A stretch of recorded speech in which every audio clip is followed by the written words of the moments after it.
All right.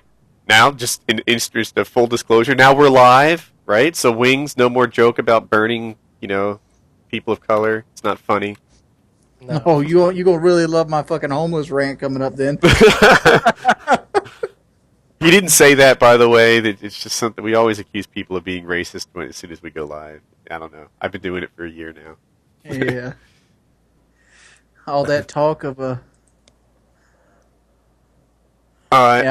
So here's what happened. I was waiting for like the show to start, and now we're obviously broadcasting, but our guest isn't quite here yet, so he should be here any second now.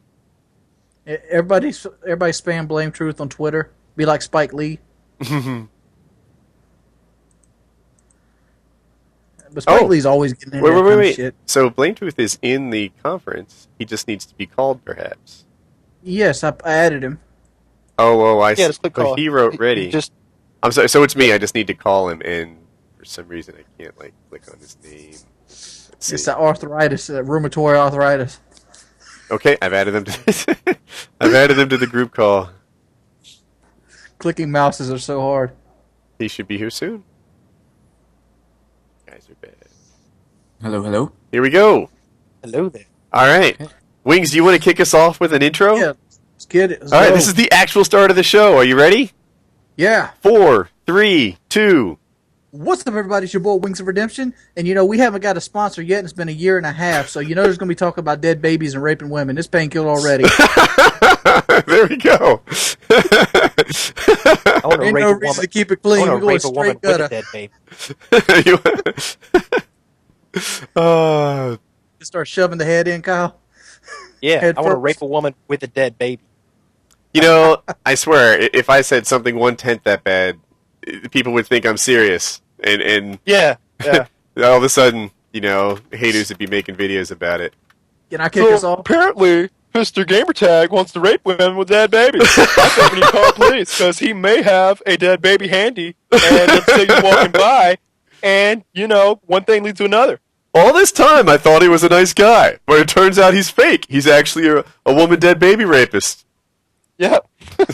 That's exactly how it would go down. Fuck it. I did get the Roxio ad. The Roxy. Okay. I don't even want to say. Part of me wants to just respect the Roxio ad. Look, that ad is what makes this whole thing go. If it wasn't for those ads, people would be quitting YouTube a long time ago. I'd be focusing a lot more energy on my computer programmer job that I had. I'd be a hitman. You'd be a hitman. There you go. Yeah. So, the ads like that make the world go round. Having said that, 30-second unskippable, I think more people would... Yeah, and they got a squeaker to do it. Dude, Roxio, if you're out there, get in touch with me, right? We'll have a non-squeaker do it. We'll tell you everything, tell our your customers everything they need to know in 10, 12 seconds. And everyone will be like, dude, Woody's in the Roxio ad. That ad's cool. Instead of now where they're just looking to freaking murder somebody because there's a 30-second long ad that is painful to observe. See, I've always pictured a commercial like this. You see my ass up there looking fresh as shit, $500 shirt on. Pimping it. Don't buy this product. I own this bitch. Roxio game capture. Imagine Wings pulling a Billy Mays on us, like a Billy Mays impression. I just switched views on my own stream so I can see the comments and closer to real time. And I got the damn Roxio ad. So I'll be back with you in 10 minutes, because it's still going? What are they showing me in this ad? I don't know what the complaint is about. They're showing his skills to the world. I don't care if they want to play a dead baby rape ad on my video, like dead baby rape lube. Play it. I don't care. Whatever you play. I love the skippable ads, right? When I first heard about it, so for people that don't know, Machinima Partners, it doesn't matter to us how profitable the ads are, at least not directly. It does to Machinima, but to us, we get a flat rate. Sometimes, Machinima goes to town and is making obscene amounts of money, and sometimes they don't. Sometimes they even take a loss so that they can pay us our flat rate. That's how it goes. So, the skippable ads come in, and I think they're awesome. One, I can skip it if I've already seen the message. I usually watch them all at least once just to see what the deal is, what I'm missing. It gets me curious. I'll check out the ad. And 3, it makes the ads good, right? Everyone who makes a skippable ad, like especially usually it's like right before that skip. You know, some guy's riding a big wheel down a gigantic skateboard ramp. He launches himself into the air, and it's like, do you want to skip? No, no, not at all. I have to see if he lands this. A lot of skippable ads, you're like, no, I'm watching this. Yeah, yeah. You know, this is a movie that's captured my interest. This is a game that I'm interested about. The noob versus vet thing for Call of Duty for Modern Warfare 3.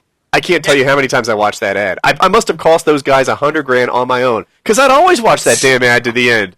Like, and I already bought the game. They're like, Woody, we're losing money on you. Stop watching the ad. But Hey, can you guys call me right back? yeah, I'm having an audio problem. okay. Wonder if he wants to be called instantly back or if he needs a second. Give him a second. All right, that's what we'll do then. Did you guys see that Machinima ad? Or it was like an ad with the Machinima guys. It was Constant and someone else from Machinima. They were like plugging an Xbox 360 racing wheel. It was like 2 months ago or something. I missed it. No, I missed that. Yeah. I've seen Harley in a few ads, from Epic Mealtime. I've seen him in ads. He's had a couple different ones. There's actually an Epic Mealtime ad, but there was one where he was doing Bacon Ham Lincoln. It was all a big part of like an Internet Explorer ad. Oh, I've seen that. The Bacon Ham Bacon one. Yeah. What was I going to say? Yeah. Anyway, I love the skippable ads because they give an incentive to the ad maker to make it as great as it can be. Oh, someone said, why you rip off Nooch in my stream? Dude, I didn't. I want to cover that real quickly. I shouldn't. I've already covered it in Mail Monday. But I guess Nooch made a video saying that moving a hard line to the third perk slot, the third one you earn, is the best thing to do. And I made a video like outlining 3 different options. Not using hardline at all, putting hardline in the third perk slot, and putting hardline in the first perk slot. And then all of a sudden he made this video like WoodysGamertag ripped me off. He had made one a month earlier covering Dude, we all make Modern Warfare 3 tip videos. I remember T-Bart, Bendro, and me all made a how to kill a Juggernaut video on the same freaking day. And we all had different conclusions, and we were all accused of copying each other. It's Call of Duty. So Nooch put up an apology about it. It's time for you guys to let it go. Bitches. Falsely accused, bitches. Knock it off. So, yeah. BlameTruth, man. We weren't sure we were going to have you on the show. We should talk to you. Hi. Hello. Hey. I just got done eating a French dip and Swiss from Arby's, and yes, that is a product placement. How It was come you delicious. give white boys such How come you give white boys such a hard time? We want to know. Okay, this is funny. This is funny because I was actually just doing this as a test back like 3 months ago or something. I would give him a hard time just to create like this Jersey Shore drama. Mm-hmm. Just because we both benefited from it actually because there'd be like this little war going on, and I told him like a month later like I wasn't serious. I was just doing it to test the waters as far as controversy causes people to take interest. You know what I mean? Like, so even, you trolled negative or White positive. Boy in an effort to pimp your own channel?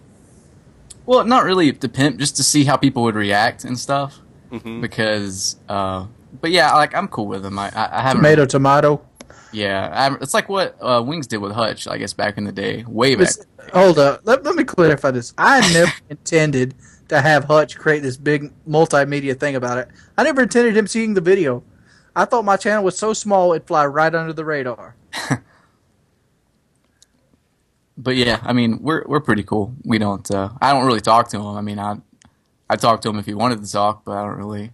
There's nothing like bad going on or anything. That's good to hear. I don't know. Like, I was torn, right? Like, on one hand, I get along with White Boy, right? On the other hand, I remember when people from your website were attacking Huppet Gaming, and you were there for me. You were like, guys, I see that you're having bad behavior, and knock it off, or we don't want you on this site either.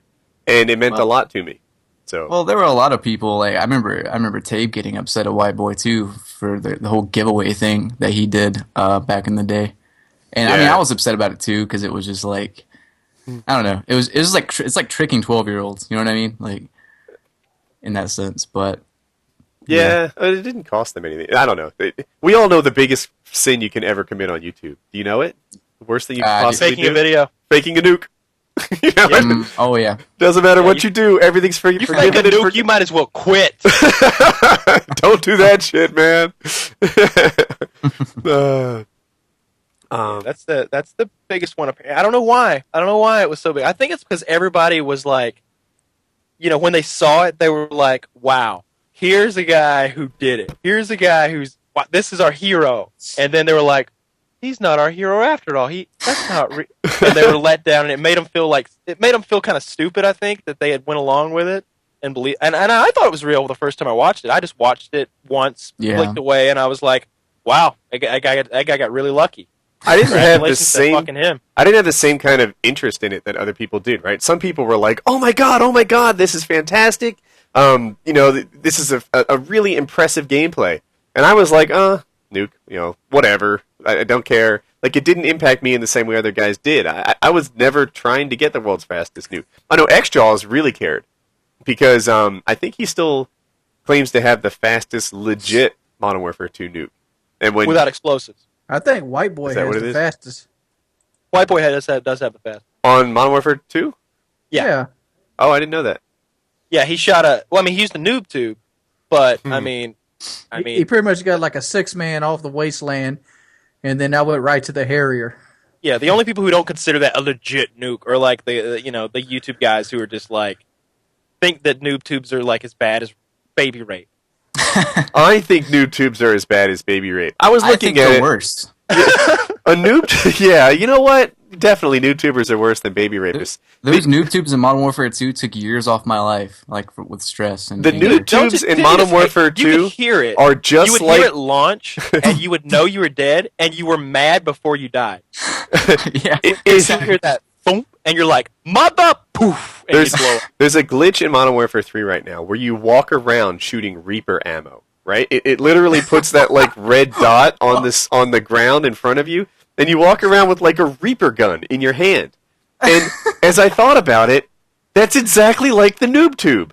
Oh, really, like Reapers only kill if you hit them pretty much directly. If you're off by like 6 feet, the Reaper, you just get a hit marker with the damn Reaper, just like the noob tube. It's like a danger close noob tube, to be fair. Yeah. Well, I mean, that's the only way we ran into Modern Warfare. Is there another noob tube? There's the bling noob tube, but I guess danger close could be put it with that. Oh, I hated the bling one. Yeah, it's ACOG bling noob tube. Game at me. I didn't even know that. What's the bling noob tube for? What do you get? Like ACOG on a noob tube? How does that help you? A cocksucker with like a Scar ACOG with a grenade launcher attached. I remember you saying that in one of your commentaries. And I thought it was hilarious because every time you die by a noob tube, they'd have an ACOG on their assault rifle or whatever. Dude, that really just ruined that game. Modern Warfare 2 was a good game. I don't understand why people get mad because there's a best gun in the game. There's always going to be. You know what though? So. I used to not understand why people got mad. Now I understand it. I don't completely agree with it. It's going to be impossible to have all guns completely balanced. I've been golding up my LMG and my MK14 and my KSG lately. Like the last couple of weeks, that's what my games have been like. And every time I use these guns, I'll name them again. MK14, the LMG. What's the one that ends with 86? Like LW86? Can someone help me? L86 LSW. Thank you. All right, so L86 LSW apparently. Can I say something real quick? Yeah. It looks like I can't fix my stream. My XSplit just errored out, and I'd have to reboot again to get it to fucking come back. So I guess I won't be streaming tonight, guys. Oh, sorry about that. But so I've been leveling up bad guns, and now whenever someone with like a rapid fire PP90 beats me, and I have an LMG in my hands or a KSG, it's like you fucking dick sucker. Like, I understand, it's like, I can't use this gun because you're using that one.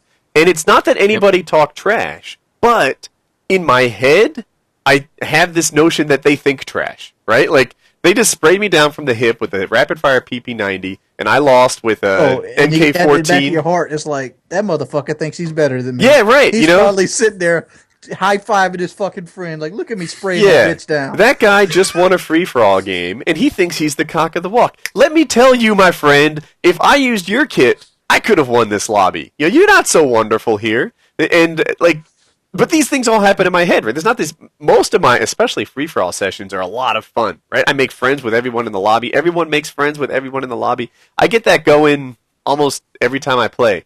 But in my head, they're sitting there thinking that they're hot stuff. I played with a group last night, and I'm using the MK14, and I eventually got the damn thing gold. And there's other people leading the lobbies, and they all think they're great. And then one game with the Silent Scar, I ended up using it. I went like 32 and 6 or something like that.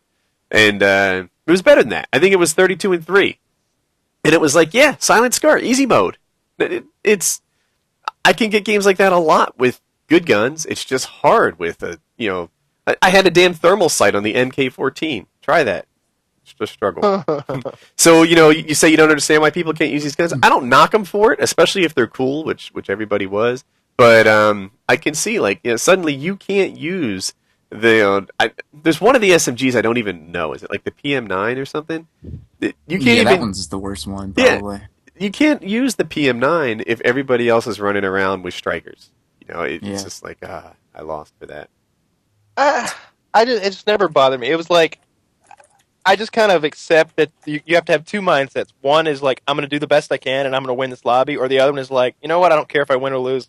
I'm ranking up my light machine gun. Because I'll play free-for-all and I'll be using my KSG and I finally got the fucker gold eventually. Me too. But it was like, I can win against average people with a KSG and I can win against bad people, but if somebody good comes in with an MP7 or a PP290 or whatever, they're gonna beat me, especially if they get their kill streak.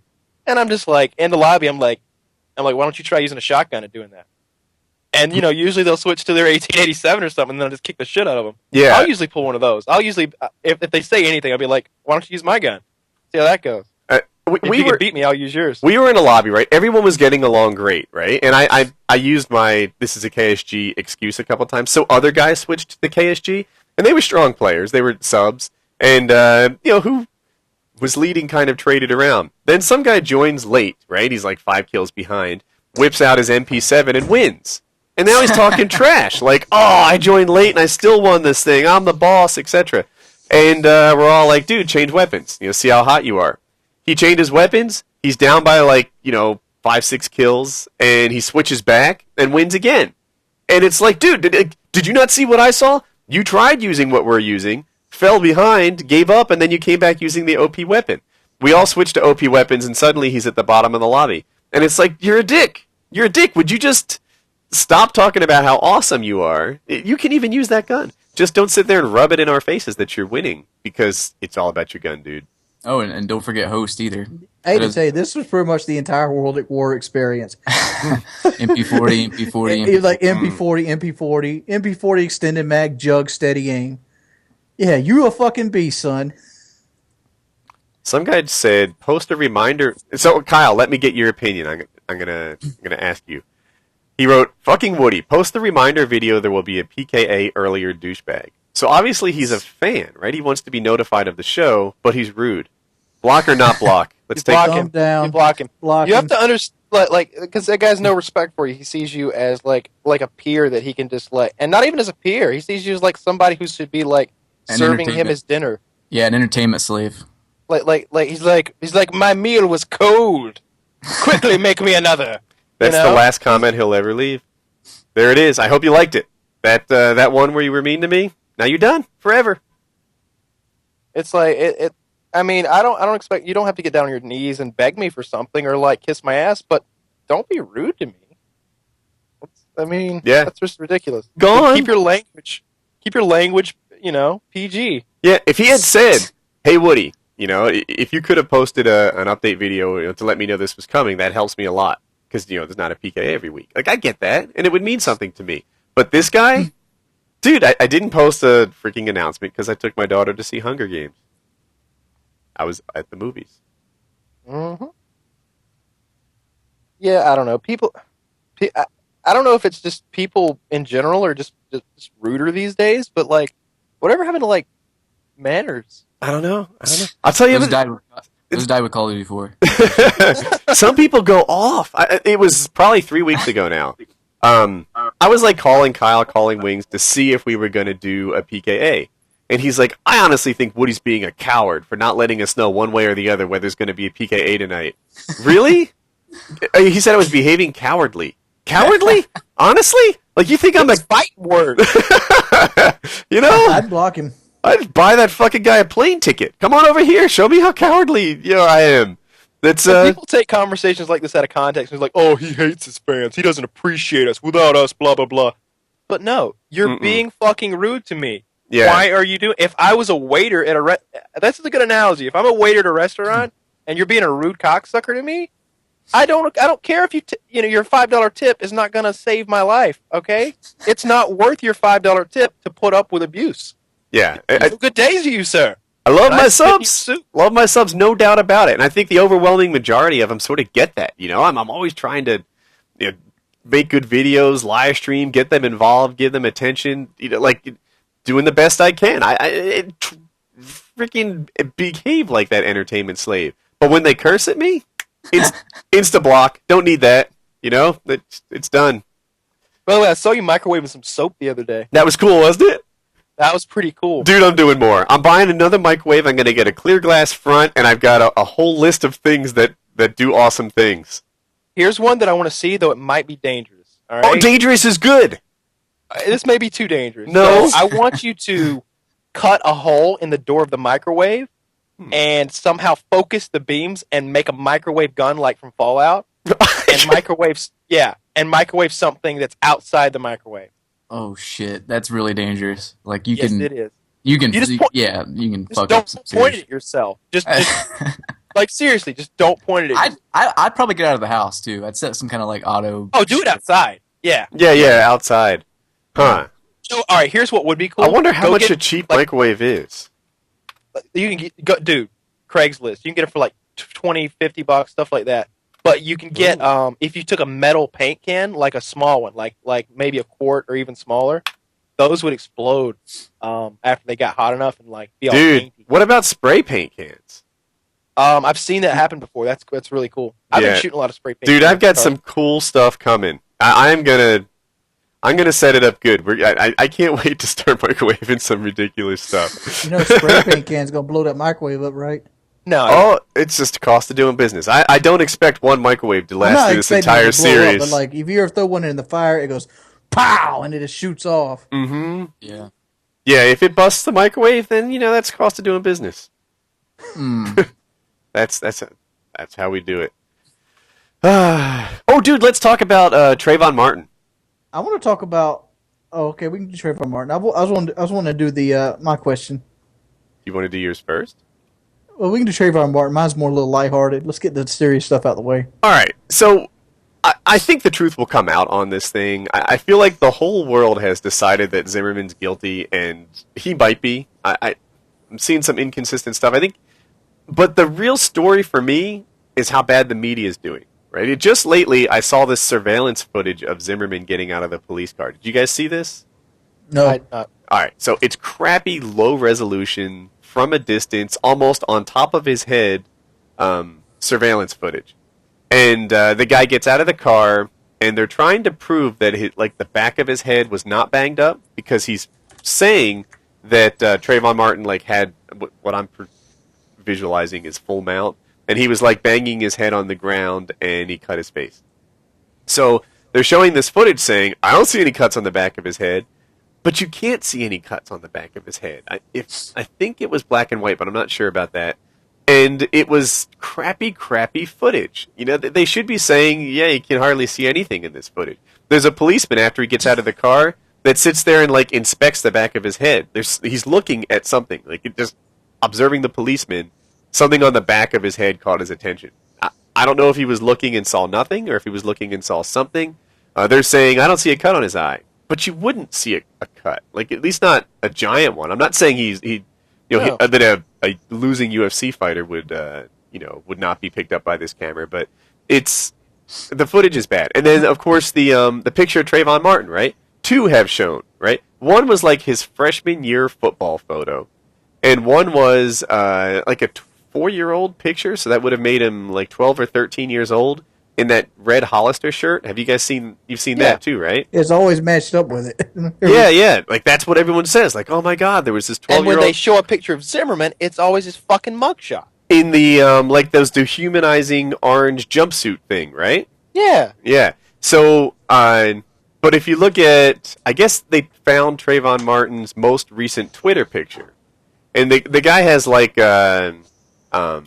gold teeth. And plating, I don't even know what that's called. But grill. What's that? Grill. A grill. Okay. So the guy has a grill on, and he just looks a lot tougher than the 12-year-old version of him did.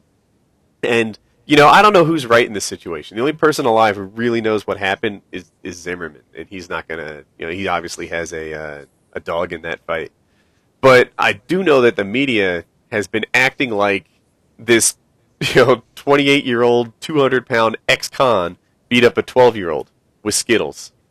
Yeah. And that's not good press. My thing, it's like what I told you earlier. Regardless of what happened, like, it may very well be that, like, Zimmerman shot this guy, and he shouldn't have. He may have murdered this guy. That may be what happened. Completely.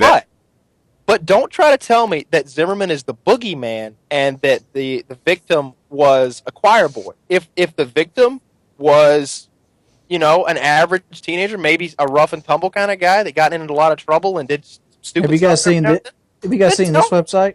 If Zimmerman was, a fucking wonderful man, then tell me that too. Tell me the truth, and then show me the facts. Don't try to. The media is trying so hard to skew this thing, and it's as simple as the pictures that they show us of the two. And for the average person who just watches the nightly news and doesn't do any more research, it looks like you've got a boogie. Like, he doesn't look very good in his mugshot. He looks like a scary guy. You've got this scary guy in an orange jumpsuit, and you've got this little kid. They show a 12-year-old kid that got shot, but that's not the reality of the thing. The reality thing is what I saw. I've got a picture of him right here where he looks like a very respectable guy wearing a suit and tie and smiling. Looks like a nice, friendly guy. And right next to it is a picture of Trayvon, and Trayvon is in his underwear with some shorts around his knees, no shirt, and he's ripped, by the way, flipping the camera off, giving it the double finger. Now, is that incriminating? Does that mean that Trayvon's a bad guy? No. But it certainly paints a different picture than that picture of a 12-year-old in a Hollister shirt. I'm really curious how much Trayvon weighed. I've seen him described as, a 140-pound weakling that Zimmerman just overpowered and would have never had trouble with. And I've seen him described as a 6'3" senior on his high school football team. Where's the truth in it? I'm looking at this guy's frame. You can't really tell anything about a frame, about how tall they are, especially the camera angle of this picture I just seen with him flipping everybody off. Like, that's a downward angle. Downward angles make you look bigger than you are. Yeah, but his head's to the ceiling in that picture. I think Zimmerman could have took him in real life, but there's so many variables to take into a fight. Like, did he catch Zimmerman off guard? Did Zimmerman trip on the sidewalk? I mean, there's so many things that could happen. I think Zimmerman's still the bigger dude. Yeah, I don't think anyone argues that Zimmerman's not the bigger dude, but I don't know what's going on with this. But I just know there's been a lot of bad reporting, right? People are saying I'm defending Zimmerman. No, I think we led off with he very well may have murdered this guy for all the wrong reasons. Like, this could be a terrible thing. But either way, the media reporting has been lousy. Oh, wow, this link that Wings just sent me is funny. They doctored the fucking. Remember the one picture of Trayvon wearing the white hoodie? Yeah, they doctored it. I see the before and after, and I'm not a Photoshop genius enough to know that the before picture was not doctored. Yeah, they made him look angelic. They did. They made him look less black. That's what they did. They did that as well. That's what they made him do. They made him look very light skinned, and they made him look very sweet and angelic in the second picture. Something about and I guess does everyone have this thing linked up? I'm going to put the link in the chat. Look at the picture right below that doctor one. You can see the blemishes on his face. That's not there in the picture right above it. Oh, I can't post it. It's on sadhillnews.com. So that if you guys want to find it yourself. I'll tweet it out. Okay. So anyway, there's a picture on there and it claims that there's a before and after. Now, look, the URL is like what the government subsidized media won't let you see. So I'm viewing the whole thing as kind of skeptical. If the before and after is accurate, then there is all sorts of shadowing in the what they're calling the original that makes him look I don't know, just all the words pop into my head are racist, so just forgive me. Like, it makes him look a little scarier, a little more gangster, a little tougher. Whereas after they remove all the shadowing, he looks angelic. This is going to get me in trouble. They've got like, they got his Twitter on here. His Twitter. What's his Twitter, Wings? No Limit Nigga. His Twitter name is No Limit Nigga, and he's on here. Like, one of his tweets is, "Fuck these haters. I'll kill them all if I could." Now, once again, I'm going to say this again. Does any of this stuff mean that Trayvon was the bad guy and he wasn't a victim who was murdered by this crazy guy? Uh-huh. No, it doesn't. But why isn't it on the news? Because isn't it relevant? So because you might actually think about the decision rather than just being spoon-fed. What was the tweet again? Fuck these haters. I'll kill them all if I could. There's also fuck a bitch, any bitch. I like that one. Yeah, I like that one too. I guess he got like his baby mama's name tattooed on his wrist too. I don't know what that's about. Yeah. So I'm just saying, like, don't paint this guy like he was a child who was bringing candy home for his little brother. He wasn't in the choir of his local church. He was a child bringing candy home to his little brother. It's just not the whole picture. No, it's not. And Zimmerman wasn't just a monster in an orange jumpsuit. He was also a guy that volunteered his time at community outreach services. The whole thing is so much more complicated than the good versus evil story that's running in the press. I'm leaning more towards Zimmerman this week because I'm looking at this. Who's to say him going to get them Skittles in that Arizona iced tea wasn't a front to like sling some rock? And maybe he got caught with some rock and Zimmerman. I think that's a lead. Have we inspected those Skittles? Oh, God. No, I'm talking about, like, maybe Zimmerman seen him make a drug deal in his neighborhood, told him to get the hell out. He threw some attitude. He did see him jump the fence. More than iced tea. It was a gated community, and apparently Zimmerman saw him jumping the fence, right? Because he didn't live there. Now, he had every right to be there because, like, I think his uncle lived there and he was coming home from the store. But from Zimmerman's perspective, here's this guy. He jumped the fence. He doesn't look like he doesn't know him. He doesn't live here. So he goes to figure out what's up. That's one side of the story, and whatever. It's just what I really wanted to bring up. This topic is the media has been incredibly unreliable with this. Zimmerman very well may be the horrible murderer that we all assume him to be, but that he did not kill a 12-year-old angel in a Hollister shirt. Yeah, that's completely true. Yeah. And he was what happened. He was wait. Why was he with his uncle again? Shucks, I don't want to get my facts wrong. He was suspended for school for having pot on him. Does that sound? I think that's the deal. I remember them saying something about there was a small amount of marijuana in his book bag or something along those lines. Yeah, let me see. Which, once again, doesn't make it. I'm surprised we're not touching on the Spike Lee, I think his name is, angle of this. Yeah, he was suspended. The reason that he wasn't with his the reason he was out of school was that he was currently serving a suspension because he was caught with an empty plastic bag with traces of marijuana. So, yeah, that's.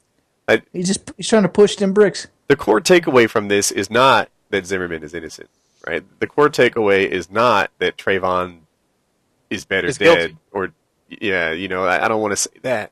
The core takeaway is the media hasn't told the story very well. No, not at all. And it's always like that. Think about every time you see something on any news channel. Go ahead and figure out what's their motive in this. Why are they telling the story this way? Why aren't they giving me both points of view? Yeah. No, it's more than ratings. It would be more sensational if they did a story about the other way around.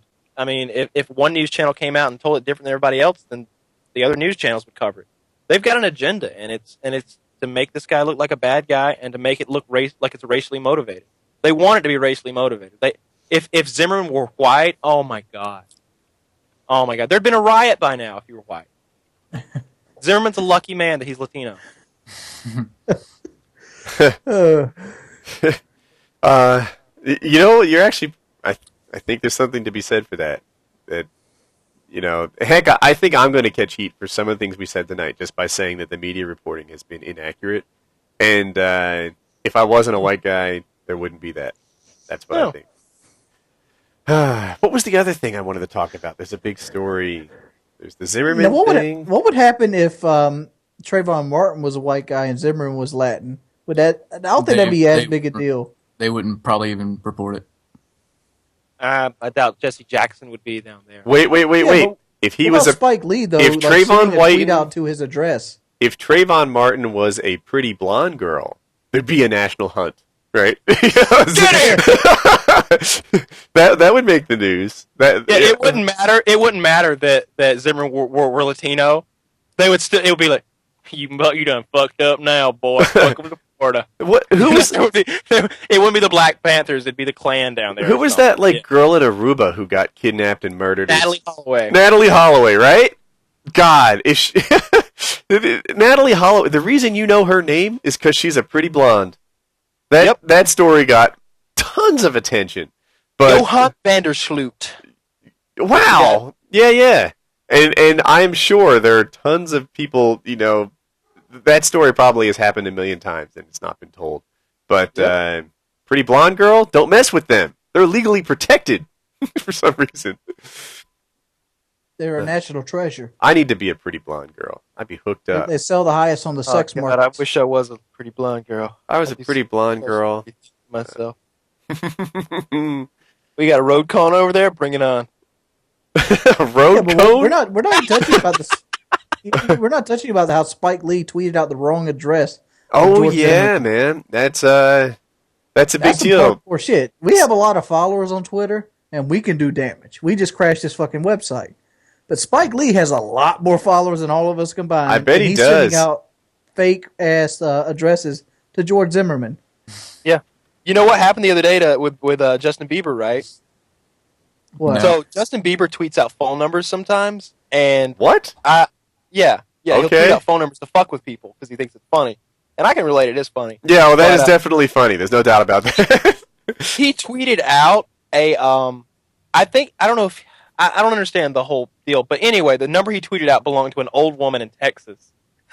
And of course, she got thousands and thousands of calls from these teenage girls that are like trying to get laid, and she's trying to sue him. She has threatened legal action, or she said he could give her a certain amount of money and some concert tickets for her grandchildren. What was I remember one time this guy called into Painkiller Already. It's kind of like a Mail Monday question. And he's like, look, I'm not quite sure what to do next. I slept with my best friend's girlfriend, and then I kicked his ass. Any advice? And we're like, fuck you. You're an asshole. You're an asshole. And then we tweeted out his phone number. Because people like that, there should be a punishment for that kind of behavior. Like, you can't... It's like, we're not on your side, bro. You just beat up your buddy and fucked his girlfriend. Yeah. You're a definition of an asshole. Yeah, you're a horrible person. And we went all Spike Lee on him. That guy was a jerk. Like, I was a jerk. Oh, good times. There was another story. I want to say. Go ahead, Wings. What do you got? Something you want to talk about? I got a couple topics. All right. Let's do this one first, since we're in the gutter already. If you had to commit one crime, which crime would it be? You got to be more specific. Yeah, I mean, really? Because I could just jaywalk and not do anything. But you don't do it because you fear human incarceration. Oh wait, do I get to do something and suffer no consequences? No consequences. How hardcore can I go? If it's murder, you can go as hardcore as you want. You can cut motherfucking head off with a chainsaw. Just to be clear, is raping a woman with a baby okay in this situation? It would be. All right. I don't think I should answer that one. Let me just say there's some bad people out there that should be dealt with. Honestly, I would probably find out, and I'm dead serious. I would probably find out who ever was like the mastermind behind Dead Man's Hand, and I would probably neuter him with a chainsaw. That sounds good. So you'd pull like the Gears of War, like bottom to top, chop down. Oh yeah, definitely. Right down the middle. Have you seen the movie The Immortals? I want to, but I haven't seen it yet. No. All right, I'm not giving away a big plot point, but there's a part in that movie where someone is castrated with a giant hammer. So that's what popped into my mind when you said that. I have to check that out. There's something. What would I get away with? Castration. I don't know. Like, okay, there's some people that need killing, but I don't think I'd waste my one crime on that. I mean, if I was to get away with something, I'd want to rob a bank or rig a lottery or do something that's going to set me like handle the future for me and mine, as opposed to taking care of him. You know, look, I want him to be punished as much as the next guy. Well, I mean, you can rob him, just kill a rich guy. But I don't have any issues with rich people. I aspire to be one someday. Wouldn't that be nice? I I'm not gonna kill him because he's rich. Find a rich asshole, kill him. Kill Paris Hilton. don't have a problem with her. I swear, Yeah, you know I don't what? either. I just tell everybody else. I think it's. How about Oh. you kill Justin Bieber? Hey, honey. I got nothing against him either. My wife just brought me ice cream. Okay. Where's my fucking ice cream? Oh, what kind of ice cream you got? Yeah, what kind? I don't know. It's white. I gotta taste it. That's what she That's said. what she said. Yes. Butter Okay. pecan. So I have lately become addicted to Ben and Jerry's ice cream because I've discovered the many delicious flavors that it comes in. You mentioned that last PKA. You haven't Yeah. kicked it yet, Oh, huh? did I? Like that's how addicted I am. Like I'm like the red velvet cake. Kyle is actually 10 pounds heavier this week. Yeah. Oh, I will say this though. I have. All right. So you know, so infomercials come on all the time, and usually I'm like flipping the channel because I know it's bullshit. But I saw one of those workout programs. It's called Insanity, and I think I'm gonna try it. Dude, I think I'm gonna try it. I've done that, and I mean, I'm not out of shape. Like, you know, I'm in decent shape, and I wanted to kill myself after 20 minutes. I'd be very wary of that. I saw this I've got- infomercial that you attach this hair cutting attachment to a vacuum cleaner. Oh my god! What yeah, could go wrong? So the Floby. The Floby, yeah. What if I took a Floby to this rig right here? You know, cut it even length, shave the sides. What do you guys think, Floby? That looked like a death trap to me. So it's like slave construction. I don't know, but I am curious about this. I got a couple of friends, and I was like, look, if you guys will do this thing with me, but don't be a pussy. I was like, if we're gonna, don't come for one day, you know, and be like the next day, oh, I'm sore. I was like, if you're gonna show up, you're showing up for 60 fucking days, and we're gonna do this shit. Like, let's figure out if this thing works. Because these guys are. This would be good. This would be good to get back in shape like I was like 3 years ago. So we're gonna do this thing. Let's see how this goes. I'm thinking about doing a video documentary of or at least pictures, like daily pictures for improvement. We'll You see how it know, goes. well, back to the topic I had. You know what I would do? Yeah. What was that? I think you'd I would kill drive somebody. up to a bunch of homeless people and just like throw 10 grand at their feet That's not a crime. and let the battle royale begin. That shit. That reminds me of that scene from Breaking Bad where he does the same thing. He throws like $1,000 into a. Oh, they do that on Breaking Bad? Yeah, they did on Breaking Bad. He throws like $1,000 on the floor in like a meth house. Whatever. It was his own house that he turned into a meth house for some reason. Yeah, pretty much. Yeah, He bought this kick and stereo system. I remember it. yeah. There was so what would I do? I don't know. I'd have to rob a bank or do something that would make me rich. Fix a Robbing bank lottery. doesn't make you rich. I know there's not enough Keep money enough in there, money. right? Yeah. Rob a place. I don't know. A ransom. That will make you a lot of money, right? What if Steal all the gold out of Fort Knox? I'm Take Obama hostage. assuming that was actually what exactly in my head, you know? Assuming I could be successful at this. I don't know if that's part of the deal. But if I could, you know, hold a gun to Obama's head until I got $1 billion and then got away with it, That's set. probably illegal to even say. Now, do you have to pay money on do you have to pay taxes on ransom money? Just fucking with you. yes, you do. Fuck taxes. You do have to pay taxes on illegally gotten gains. Yeah, that's part of the deal. 402 resigned. Yeah. Do you know why he Now, resigned? I was sort of wondering about this today. Who Do do I you? bitch to now when I get killed by a dead man's hand? Just take it to JD 2020 or something. He resigned too.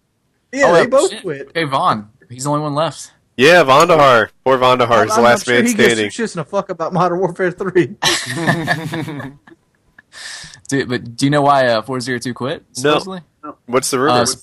Well, I think this was actually like documented on a story that he did like an interview a day or two ago about it. But he wanted to give out Call of Duty 4 maps for free, and Activision didn't like this idea. They wanted to charge for them, and he was very against just them charging for content that's already been seen. You know what I mean? Like Twice. yeah.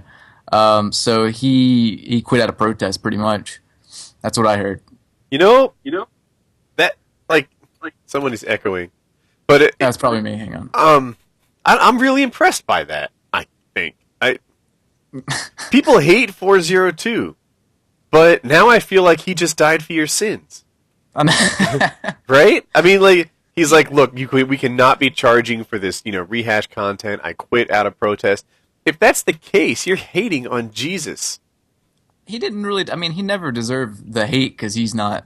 He really doesn't have any say in what goes on, behind the scenes. He's just the poster boy. So, but I mean, people just hate on him just because he's the only one that everybody's they know. missing the real point here. We get to get charged for more Modern Warfare 4 maps. Yep. Anthony, do you really want his Yes. job? People are saying, BlameTruth for community manager on my comment sections and stuff. I would take that job and I would rape that job. I would be the best fucking creative strategist community manager. Now, what happens when you take that job and you go try to be the best you can possibly be, and they're like, "Oh, no." Well, I mean, the thing is, like that part of that job is being basically a mouthpiece for their agenda. I want to try the job real quick and see if BlameTruth likes it. Are you ready? Yeah. Fuck you, fucking cocksucker piece of shit, fucking lag. Suck I your will dick. rape your Oh my mother. god, I'm gonna rape your mom. Your family is ugly. You better fucking bust blast shield. What the fuck is wrong with you? What the fuck is wrong with I you? would say- That you fucking, I would this say- gun is too strong or this gun is too weak.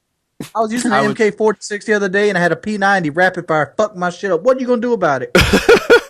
I would say Buyer Maps coming out on. I think you got it. It's a good map pack. It's a great deal. The Repercussion map pack comes out June 8th. The biggest map pack ever, $15. I love the stimulus package because I always would say Robert Bowling wants to stimulate your package for the low price of 1,200 Microsoft points. It's we were talking this earlier, and it just seems like there's you. I don't want that abuse because the problem is people don't, and I don't think he's allowed to even come out and say, "Hey guys, it's not up to me. I just let you know what they're up to." He said He's that. not. I've heard him say that. Yeah. He should say it more. Yeah. What was I gonna say? I don't know. We weren't saying that we wouldn't do the job. We were just all naming our obscenely high prices for it. Like, oh, I'm willing to take that abuse. It would cost you this much or that much. Like it's Like it would cost a lot because $250,000. You got me, Activision, all day. my number was significantly higher than 250. It's just such a rough job. Of course it would be. I'm gonna FPS need McDuck. benefits though too. Yeah.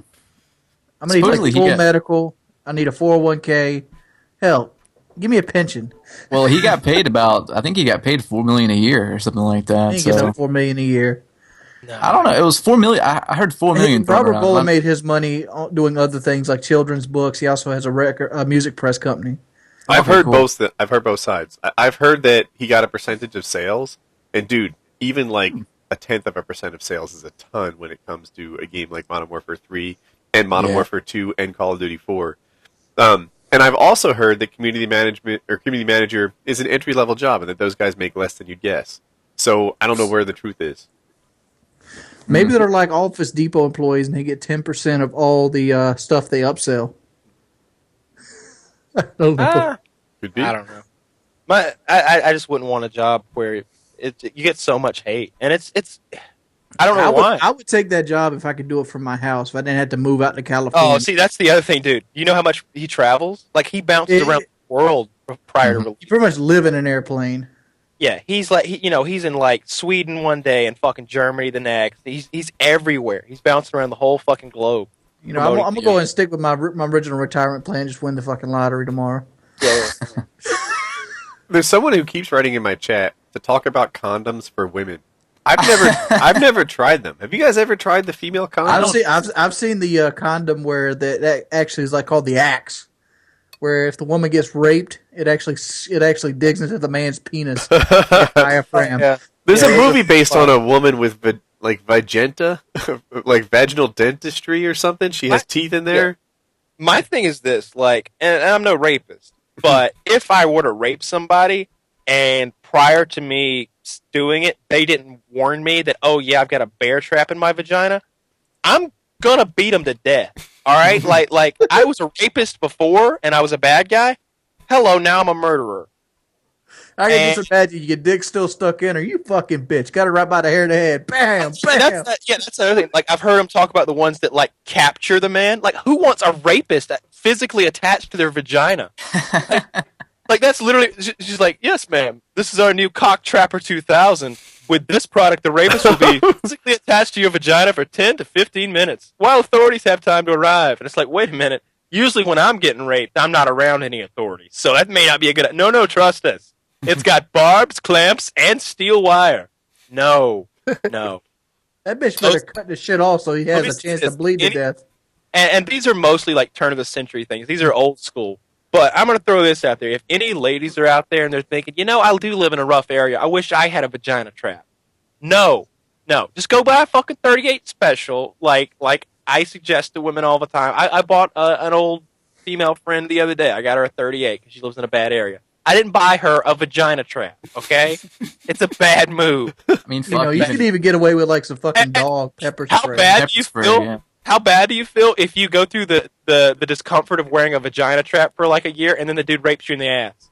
Like you're like, damn it, I should have gotten the 2-for-1. You can always poop on them. I mean, you could always poop on them. Yeah. You guys like that though. You never know. Yeah, true. Wow. I could just imagine the severe beating a woman would get if your dick's all charred up and shit. What a gun in there. I want a vagina gun. Very much a bad scene. Don't understand. When I say vagina gun, I don't mean a gun inside of a vagina. I mean a gun that shoots. I'll tell you what I want. I want one that has like little tubes of bleach. So when it goes in, the needle stick in and injects bleach directly into his dick. It'll give you a cock bleaching, huh? Isn't that what Michael Jackson had? I don't know. It just seems like something that would burn like a motherfucker. I think it would kill him if it got in the bloodstream, like a lot. So not before he beat you to death. Probably not. Yeah. I'm just throwing this out there to anyone who might consider vagina traps a good anti-rape tool. No. Good anti-rape tool is a 38 special, huh? You're damn right. Yeah. Smith & Wesson Bodyguard Ultralight. You've got a tiny little pistol with there's the sights aren't the big sharp ones that get hung on a purse. You can throw it in your purse. It's even got a fucking pink handle. You pull that bad boy out, and nobody's gonna fuck with you. I see the women's pink guns. I always told my sister to carry a pocket knife. Like if a guy gets fresh wood, you go with it. Just pull the pocket knife out and stab him right under his ribs. That's a lot for a woman, and you have to commit with that. You show a guy a knife, he might pick up a rock or a stick. No, if he's getting fresh and he's getting really aggressive, you go with it. Whenever I got fresh, they just kind of moved their elbow in the way and indicated that I needed to stop. First base only for you, Woody. All right. I don't like things like pepper spray and tasers for that sort of thing because, first of all, what if you miss? What if How you gonna miss a guy on top of you? How are you gonna miss? I mean, pepper sprays. So you gotta be have a really bad aim to miss. If you don't shake it up, and who remembers to shake it up as they're being attacked, it doesn't work for shit. I think Woody could attack me physically, and somewhere where he's beating the shit out of me on the ground, I could get my hand in my pocket and bring a knife out on him. It's a real risk. Now you say you can't do it, Kyle, right? Let's do it this way, right? Let's pretend that Kyle and I are in some sort of fight, like we're squaring up, right? And Kyle, we've rolled enough times. I think I could do well. Now imagine this. Imagine you have a Sharpie in your hand, and I'm wearing a white T-shirt. You think I can get out of that without marks on me? No. Yeah. No, I don't care if you're literally going to have to be Steven Seagal if you're going to come at me and I got a knife and you got your fist and you're not getting cut. And it's not like I'm a knife master or anything. That's just the nature of a knife. That's why I always told my sister to carry a pocket knife. It's going to be hard, especially a spring-assisted pocket knife. That's a different story. That's what I said. No, I think the story is because Kyle's not your little sister. Yeah. Right? My little sister's a tomboy. Yeah, but she's not Kyle either. I sat on the couch next to your little sister. Yeah, I know. Yeah. She's nice. She's not going to stab me. And if she does, it's just going to make me mad. Well, if you're on top of her raping her and she goes I'm not going to talk about raping your sister, but in a certain scenario, I'm going to disarm her. Concentrating somewhere else. Look, when I do my raping, I get the duct tape out, all right? Obviously, there are different scenarios. That's rape 101, okay? Kyle has experience. He does the hands and the feet. Just puts her head on the couch. Yeah, absolutely. That's rape 101. Disarmed them. I don't even know where to go with it because I've got thoughts in my head, and I swear rape is such a hot topic, especially on my channel. But I would think the technique to raping is having the woman beaten and scared and Stop now! Just stop now! Just stop now! demoralized enough that Woody- she's not Woody fighting is anymore. Really good at beating the teeth in first, huh? I All I'm think saying- that to me and is how saying this it from goes the down. standpoint of wanting to help women not get hurt.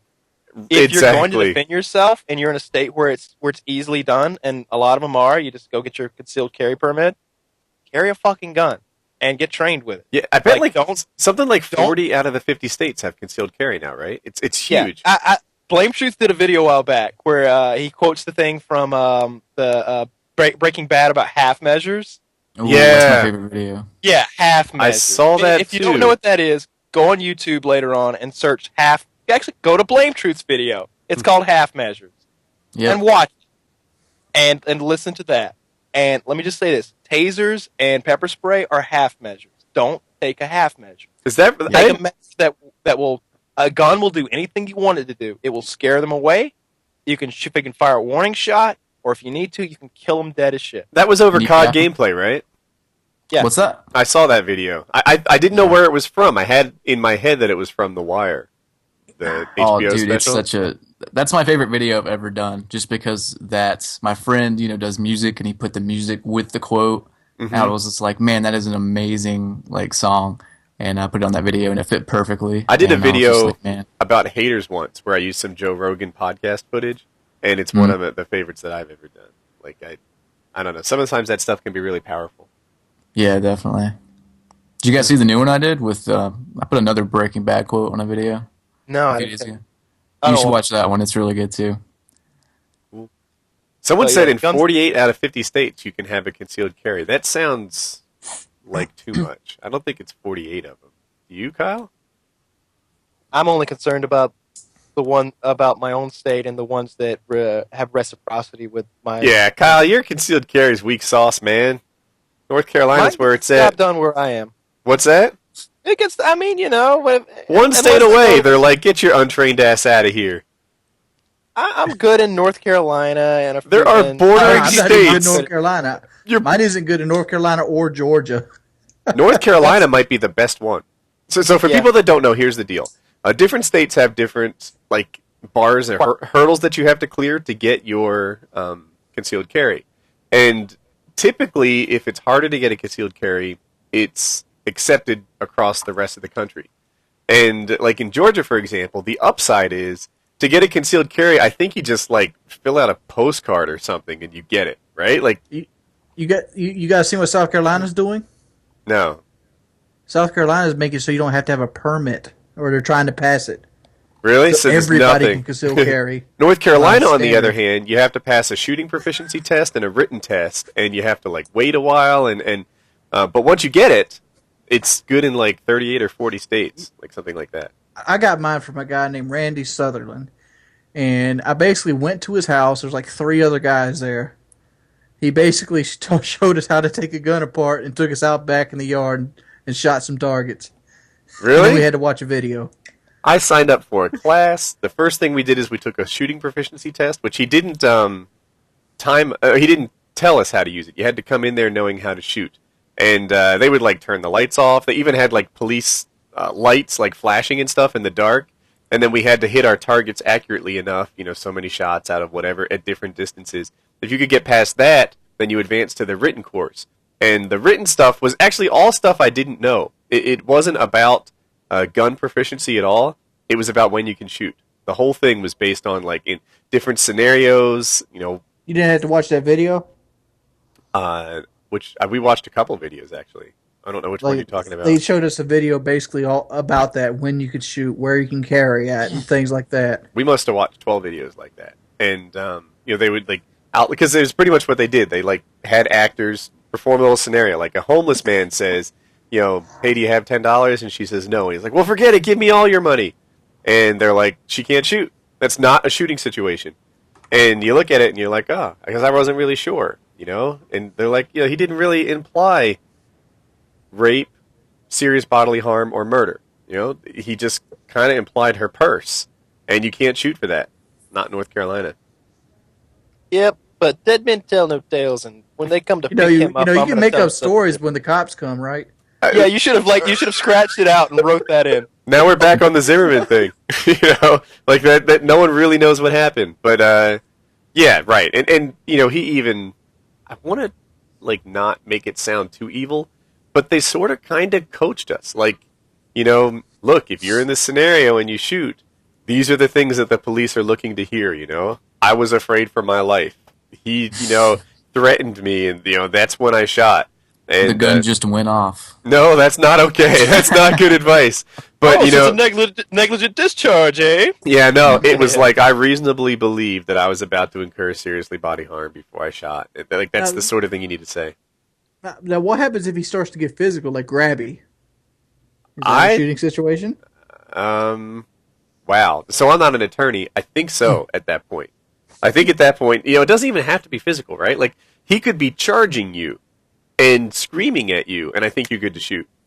Yeah. It just can't be like, a hypothetical situation. If he bows down to your feet and starts furiously untying your shoelaces because he's going to steal them, that's not a shooting situation. That's a kick in the face. Yeah. But, like, you can't... Look, this guy is not implying murder. North Carolina has a castle doctrine now, so you can just shoot. But like I said.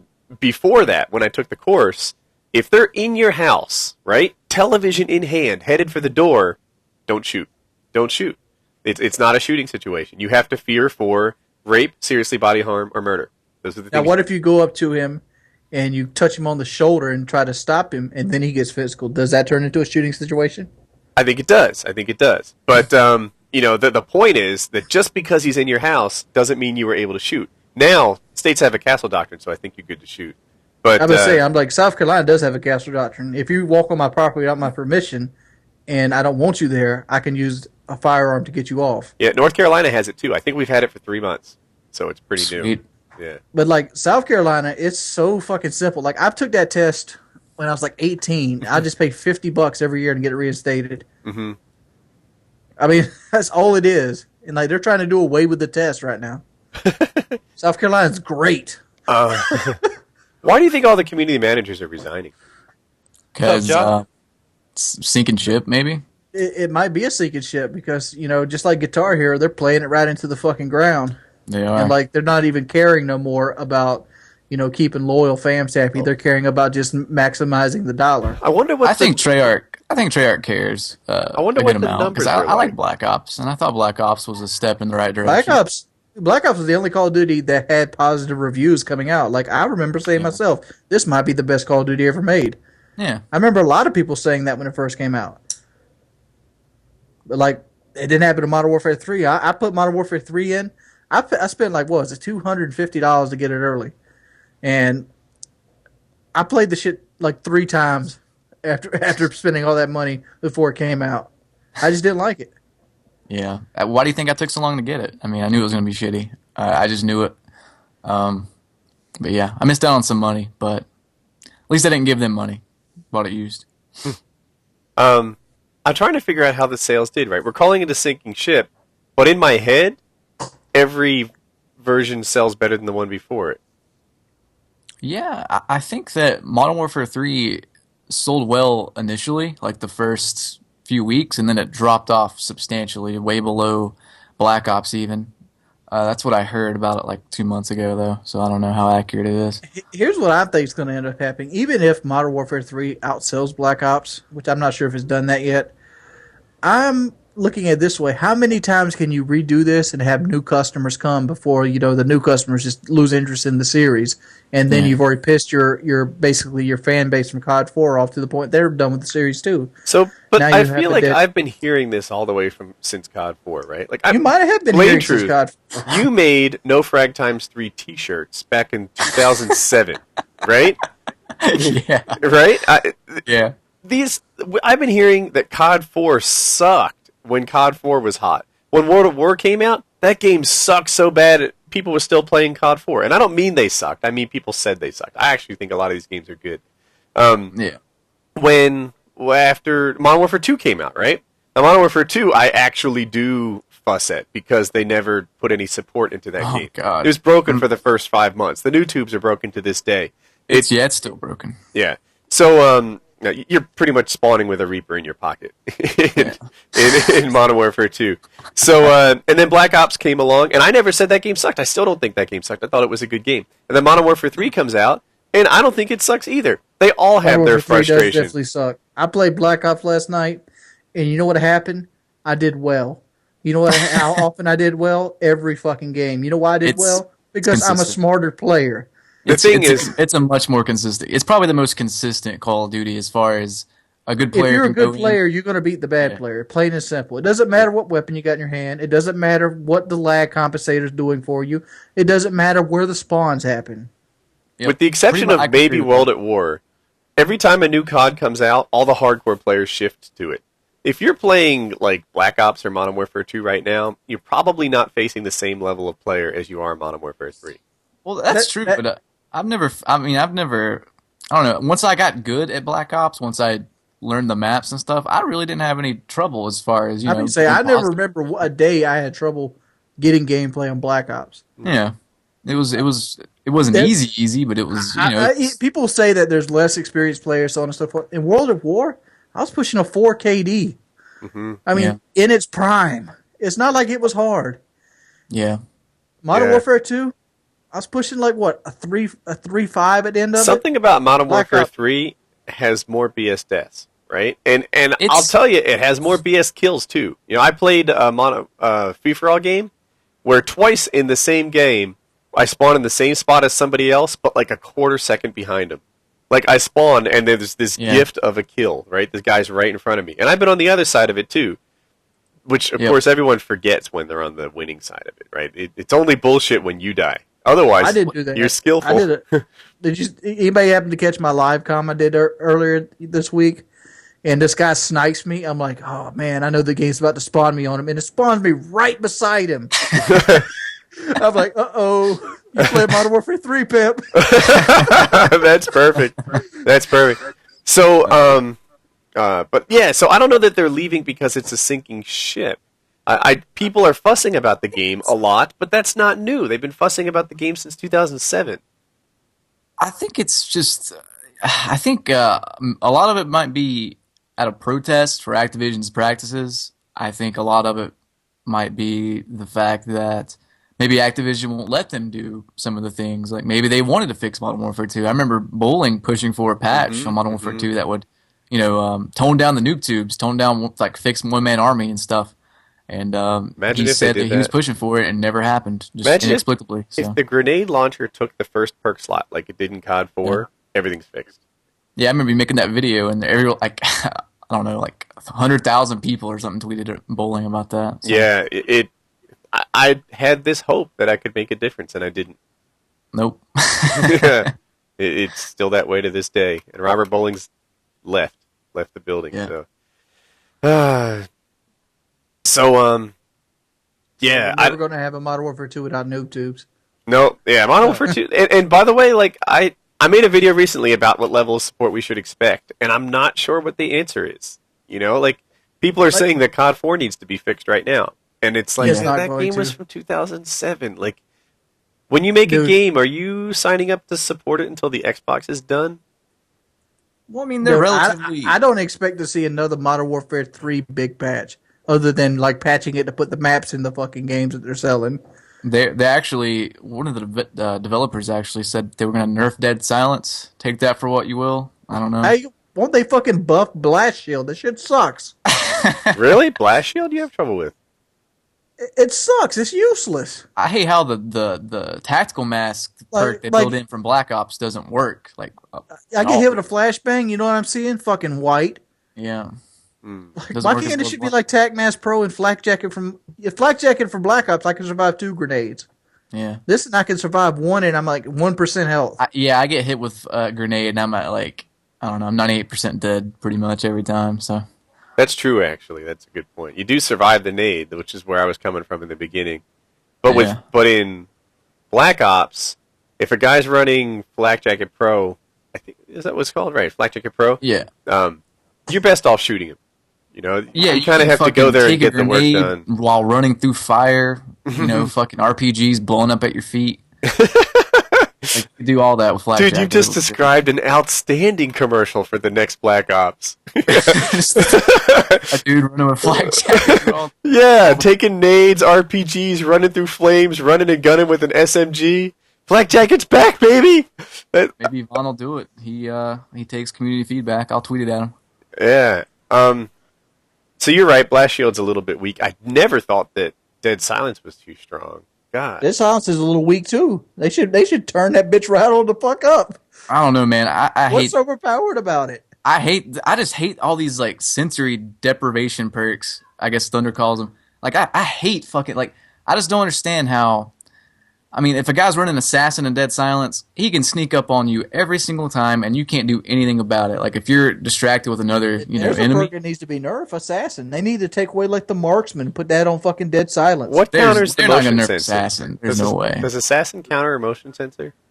Yeah, Yes, it does. Assassin counters everything. It counters motion sensor, marksman, UAV, advanced UAV. I don't think it should counter advanced UAV. I don't. I think if 3 UAVs in the air, you should see assassin people too. Yeah, it's. I mean, if they're not going to nerf Assassin, I'll take it in Dead Silence nerf because that helps a little bit. But yeah, I mean, I don't know. I played Black Ops the other day, and I think they should take that fucking 5-second respawn timer off from air support too. What do you mean? Oh, Like, you have Oh no, I like that. I spawn don't. shield. No, so Fucking spawn shield. when you the spawn shield, perfect. I never had a title for it before, but I like the spawn shield. I felt like I don't know. You know when I talked about dying when it's not your fault, that is exactly what that is. Shield, you shouldn't be able to shoot my shit down in that spawn shield. Yeah. I don't know.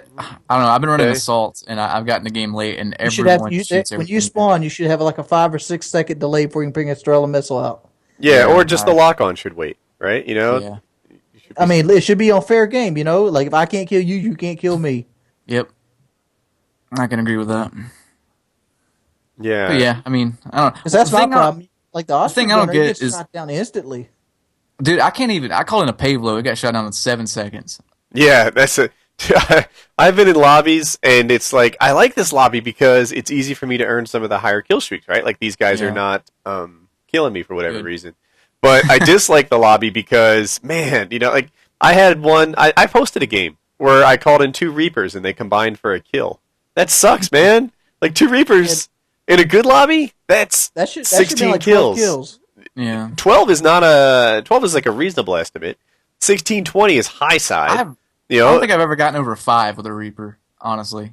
Really? I've Really gotten like a 14 on one Reaper before. I actually posted it. Yeah. Actually, it was 17. It was 17. I've definitely had double digits in the Reapers, but lately it seems like Reapers are one of people hear attack helicopter and they know ooh, this is a free kill streak, and they just grab the stinger from their back and take it down.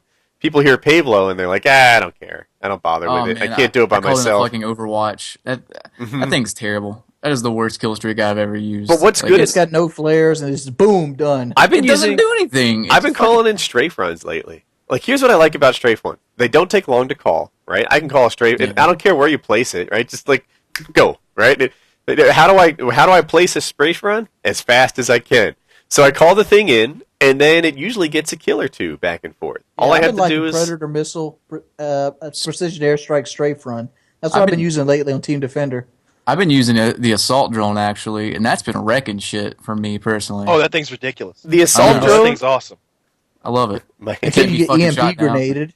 I was running a really fun one to run if you can get it is the what's the hell the Overwatch. You call in the Overwatch Oh, God. and then just lay down and call in your assault drone, and the Overwatch will protect you while you're in your assault drone, and then that gets you to your Pablo. And I had all protect 3. you while it shows you where you're at, so they can come shoot the Overwatch down and get that other free point off you laying on your computer. That's not how it went for me. I called all 3 in. I had the Pavlo and the Overwatch in, as well as the being in the assault drone, and the kill feed was me. Dude, It was awesome. the Overwatch is maybe a neat idea because I was the upside of the assault drone is I usually get a lot of kills with it. The downside of the assault drone is I never survive it. I always wake up somewhere else after I've called in my assault drone. I've survived. I had a game earlier where I survived it, but it was like the first time ever. But yeah. Yeah, I don't know. Maybe I've survived it. Yeah, but I often don't live to call in my next one. Yeah.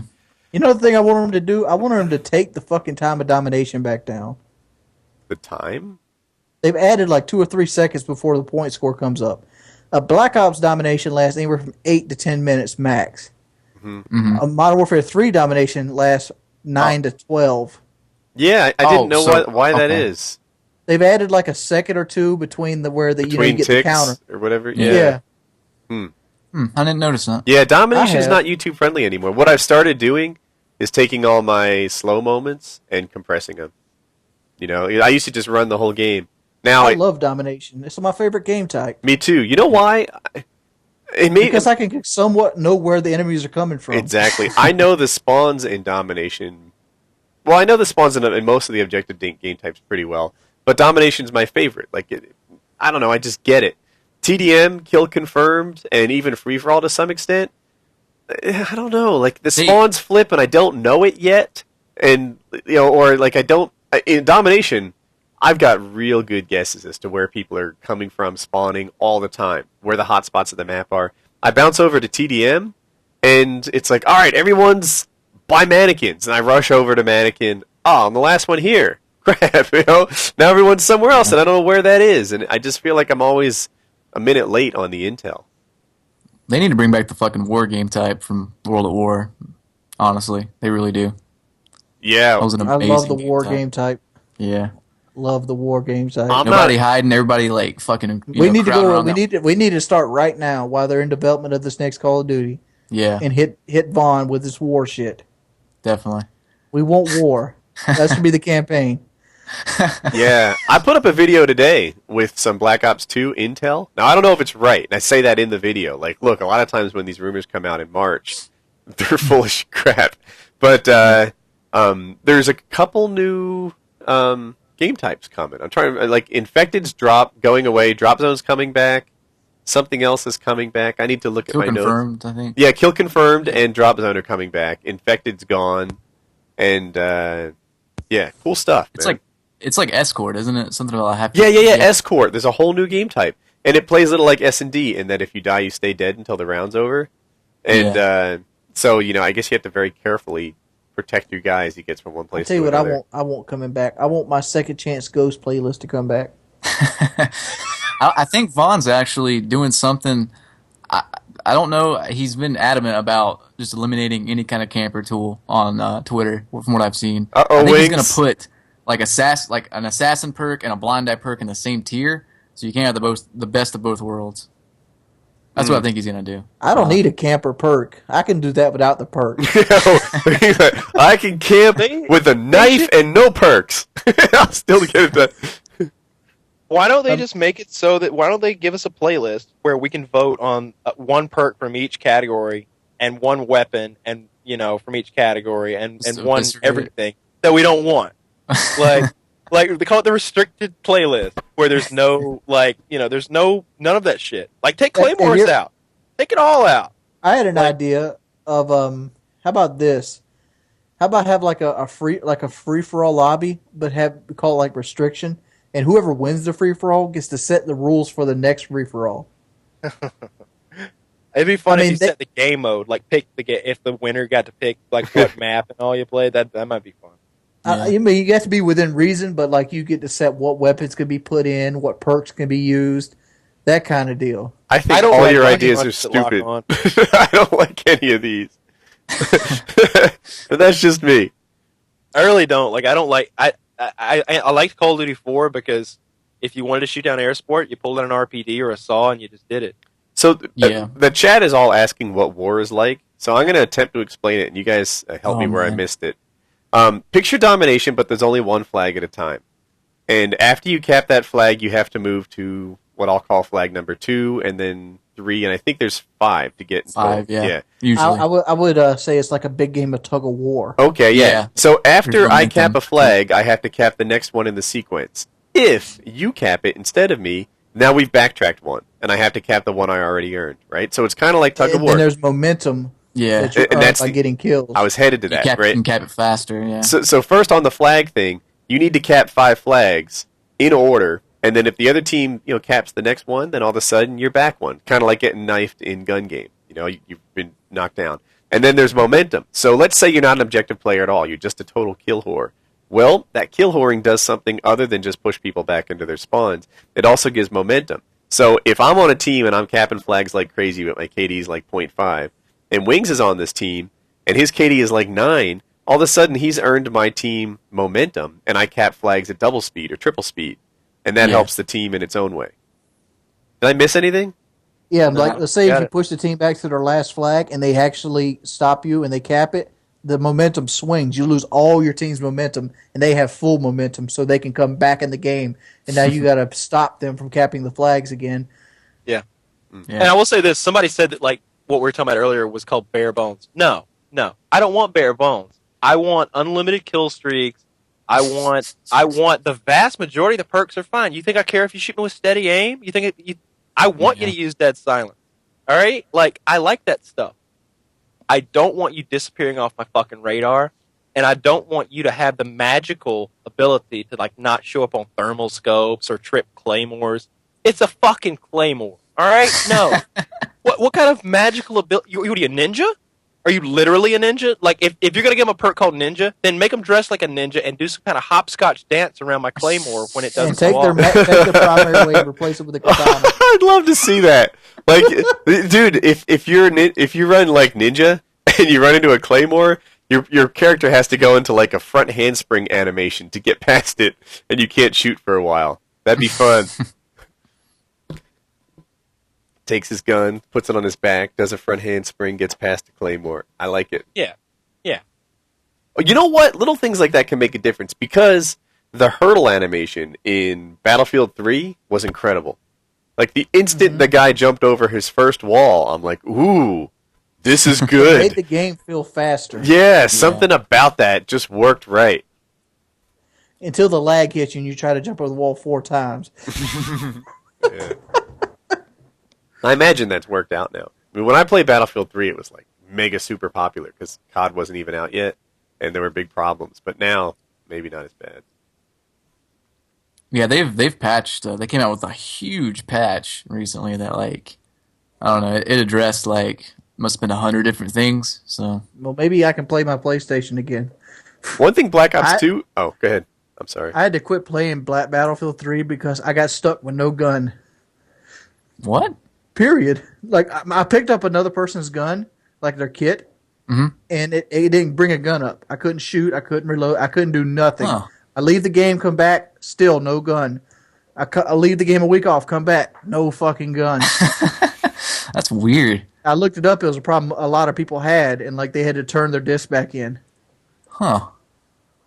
Yeah, I imagine they fixed that. DICE are really good at patching things, like problems and rebalancing things and all that. So If you were on my level, you wouldn't even need a gun. Just saying.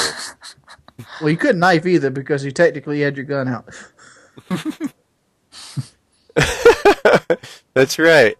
What should they do about knifing in Modern Warfare, in Call of Duty? take it I think out. ain't really been that problem in this one. Modern Warfare 3? Yeah. I've been knifed through. I've been knifed through AA-12s. Like I've been AA-12 in somebody. Well, the AA-12 is like the equivalent of a BB gun in this game. It is. So It is. next question. But no, I think they should just bring it back. Like go the COD 2 route. Make it a 2-gun melee kill, unless like you put a Just bayonet have like an attachment on. assassination thing. So if you want to kill somebody with a knife, you're vulnerable. Or I don't know, like I don't know. I they liked need Halo. I liked Halo's way they did it. Assassination was cool. Yeah, just from the back only. But yeah, I think they should just take it out. That'd be cool, like catch a motherfucker by the like a hair of his head and just like slit his throat. That would be neat. Don't they have that in Battlefield 3 too? You go behind somebody and do that? Yeah, they do that. Yeah. Like they stab him in the heart or like cut his throat and stuff like that, or stab him in the head. They do different ways, different way you catch them. Yeah. You guys want to call subs? I want to try calling Battlefield a 3, sub. you got a knife. It got 3 times in the front to kill him. Wow. It only does 33.7 or something like that. Yeah. If you're a sub out there and you'd like me to call you, put your phone number in the chat. We'll give it a go. Have a question ready for us. Someone said if you can read my comment, then blink. I blink a lot when I'm tired, like now, so that's kind of a joke. I caught your attention. You caught mine. All right. Let's see. Ah, I need to restart my stream to see the recent comments. I got a phone number. Be right back. Damn it.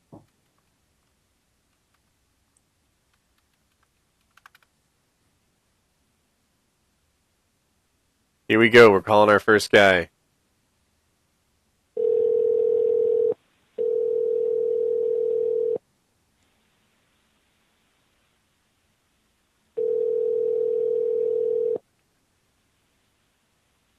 Hello. Hey, this is Painkiller already. Did you give us your number? Yes, I did. Hey, do you have a question for us? Yeah, hold on. Let me just pause this. Yeah, so I have a quick question. So it's like whole 402 thing. Like, I don't really understand. Like, why you resign though? Like, I don't really understand that. It's just like, You don't understand why he's gone? yeah, it feels like. I don't know. My first assumption was the feedback just wasn't worth it. That like a lot of guys don't understand. When 1 million people hate you every day, it starts to grind on you. You might think that you're completely invulnerable to it, but most people haven't lived through that. It's rough. Like I do live streams, right? So I sit there and I'm playing with subs and we're hanging out. Everyone in the lobby is great, but my chat is filled with you're ugly, you're weak, you're this, you're that, you suck, fuck you, fuck your wife, fuck your daughter, fuck your Who son. the fuck we talking about? Fuck your Who that needs to dog. Be popped.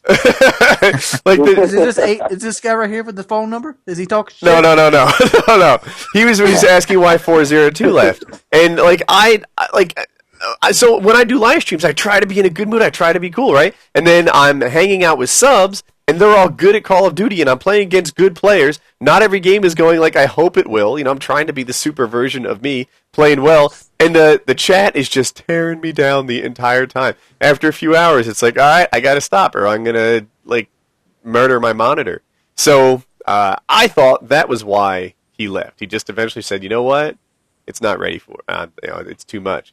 But the whole notion that it was because of he didn't want to charge people for map packs. I wonder if it's a combo. I wonder if he's like, you know what, I'm not going to take any more hate for rehashed maps. I know exactly how this will be received by the community, and he's done with it. Hey, I just found a R1 button for my PS3 controller I threw the other day. Oh, nice. Do you live stream COD anymore, Wings? No, hell no. Why? Because the people join session, they piss me off. I mean, they're mean, they're hateful. It's just not worth it to me. The money from live streaming is not worth all the hate you get live streaming COD. You get a lot of hate, and I don't understand why. Like, I'm being nothing but the best I can be, and there's people who are just like, But see, if I go live stream Skyrim, I might get like a third of the viewers, but everybody shows up is nice and generally want to be there. Yep. So Call of Duty just got these little 10-year-olds that they're just mad at the world. So no, I don't stream that shit. That's a great way to put it. Yeah, thanks for that help, man. All right, man. Thanks for coming on. I try to play with my subs. I enjoy playing with my subs, and it's just like I do it through via Twitter. I used to think when I was like, man, I'm gonna live stream, I'm gonna play with my subs, it's gonna be great. And then Modern Warfare 3 sucked dick. And then I'm not very good at Modern Warfare 3. So to subsidize me not being good at Modern Warfare 3, I can't my fucking balls off. I play with subs, and the subs are great. They hop in the lobby, and they're all like, hey, Woody, I can't believe I got in this. I'm so happy. This is fantastic. We play against each other, win, lose, or draw. Everyone in the lobby's having a great time, and it's fantastic. But meanwhile, the chat is just streaming, I hate you, fuck you, suck a dick, F Why Kyle. you camping, son? Why you stop moving? I'm not camping. I play the objective so hard. And sometimes people forget that. They'll look at the end score and they'll be like, look at that. Woody just went 35 and 25. That's not very good. And it's like, don't you realize? I was there on the hot spot of the game every freaking moment of the game. I was there working the win. That guy who just went 40 and 7. Yeah, he was just working the edges of the perimeter, not giving a crap about But whether did you we know win or there's lost. other video commentators, Woody, that cherry pick their games that do well every game they post up? You should be able to do that live. Yeah, I have played with some of the best YouTubers on know, some of the best COD players on YouTube. And, you know, trust me, they don't go like 97-2. And, dude, if you post a 97-2, I'm not thinking about you. I don't even know who. Like, I'm sure there's someone out there who's like, Woody hated me. But yeah, they don't go like 105-1 or whatever every game. I promise you. And when you put them in a lobby filled with other good players, you know, they blend in. Like, I don't want to call out names, but some of the guys that you look at just for their gameplay, yeah, I put them in lobbies in Black Ops with like Team Art, Onslaught, me, Bash, and then like another guy. You take your turn. Yeah, they take their turn at the top of the lobby just like everyone else. Sometimes it's even unexceptional me, beating everybody in terms of contribution to the team that game. The Most reason kills. they get that big score is because they're usually playing with one or two other friends. Mm-hmm. And hell, like I've seen games where the other two friends are like just bigging him up to help him get that score. Yeah. They'll play with one or two friends, running UAV. and that's huge. So, so yeah. I mean, it's not that it's wrong. It's just like no, and it's not that they're bad players. They are good players, right? If you take a bad player and then have a friend running UAV, he's still a bad player. But but you need to recognize that if you take him and put him in a live stream and have him play against subs, he's probably gonna not be able to do what he does in his best videos. So. Yeah, I talked bad about Incredible Orbs and got bad flack for that, and then I bigged up the other guy in TBR and Frags. The reason why I supported one PC player and not the other? No. Because Frags actually attempts to play on the Xbox. How did he do? I bet he's good. I mean, both of those guys are good players. He didn't drop Moaz, but the fact is, I didn't care if he dropped Moaz. He fucking made an attempt. Yeah, definitely something to be said for that. I watched the PC guy. There are two PC players. I can't even name them, but I've seen their games, and they're strong players, right? Their aim is great, and they're smart. They go around every corner ready to win that gunfight. And that is one of the big differences between guys who play well and guys who don't. When you sprint around corners to your death, that's a problem. But when you intrinsically know like where the traffic's going to be, when you should be checking your corners, and how that plays, that's how these guys do so well. On top of reactions and aim, they're smart COD players. I think a lot of people need to forget there's a game happening inside of the game. Like when I'm playing, as soon as I shoot the guy, I'm like, where would he go? Mm-hmm. That's the first question. Where does he go? And then you take a guess. I mean, sometimes that where do you go question gets interrupted by somebody else popping it out on the screen, and then you forget about the first guy. Yeah, I posted some games lately with bad guns, right? LMG and MK14 because I've been getting them gold, and then I had a KSG. Right, the KSG stuff was running gun because that's how I play a shotty. The other stuff was kind of campy and slow paced. Not campy, but just like slowly moving from cover to cover from one position of advantage to the next. And they're like, Woody, this is so slow. How do you play with the MK14? Do you run and gun with that thing against PP90s? Hell no. If you don't, I'm impressed. No. Like the that's... M16, the Type 95, MK14 are camping weapons. They're posted up, accurate, precision weapons. They're meant to pick people off. Mm-hmm. I don't know. I've been beaten close range with Type 95 before. I've seen a guy run around with. Well, that's because he does 55 damage. Yeah, yeah. But I swear though, the hip spread on the Type 95 is so wide now that you remember the loss, right? Everybody does. But if you try it, a shotgun's way better from the hip than a Type 95 is. Let's call another guy. Okay. Who do I see? Who brings the 40s to the party? Yeah, some guy. This motherfucker better have a story about big titty hoes and block. Instead of telling stories, I've been asking them to ask us questions. Because sometimes when they tell story, like last guy that told a story, 200 people left the stream. Last time I kind of fell asleep and started doing something else. Hello? Hello? Hello? And he's gone. That's all you get. I was going to ask him how many sweet little blonde girls has he sodomized. I was going to ask him if he was beating off or not because it sounded like it. Sounded like he needs some chips or some shit. What PKA? These motherfuckers can wait. Let's do this. 5,000 people here. You can't take freaking 30 seconds to answer your phone.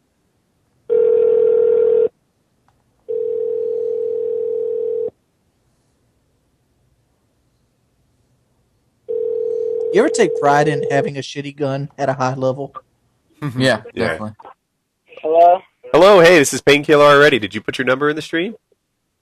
Yes. How you doing, man? Is this Trayvon Martin? Good. I was wondering, what does it mean when you really love a girl and she never wants to hang out and she always, like, turns you down whenever you want to hang out and she lies to you? Okay. This. Let me handle this. Means she's a bitch. What you should do is go. Don't No, isolate the girl might not like him. No. I'm dead serious. This is fucking proven shit because I've done it.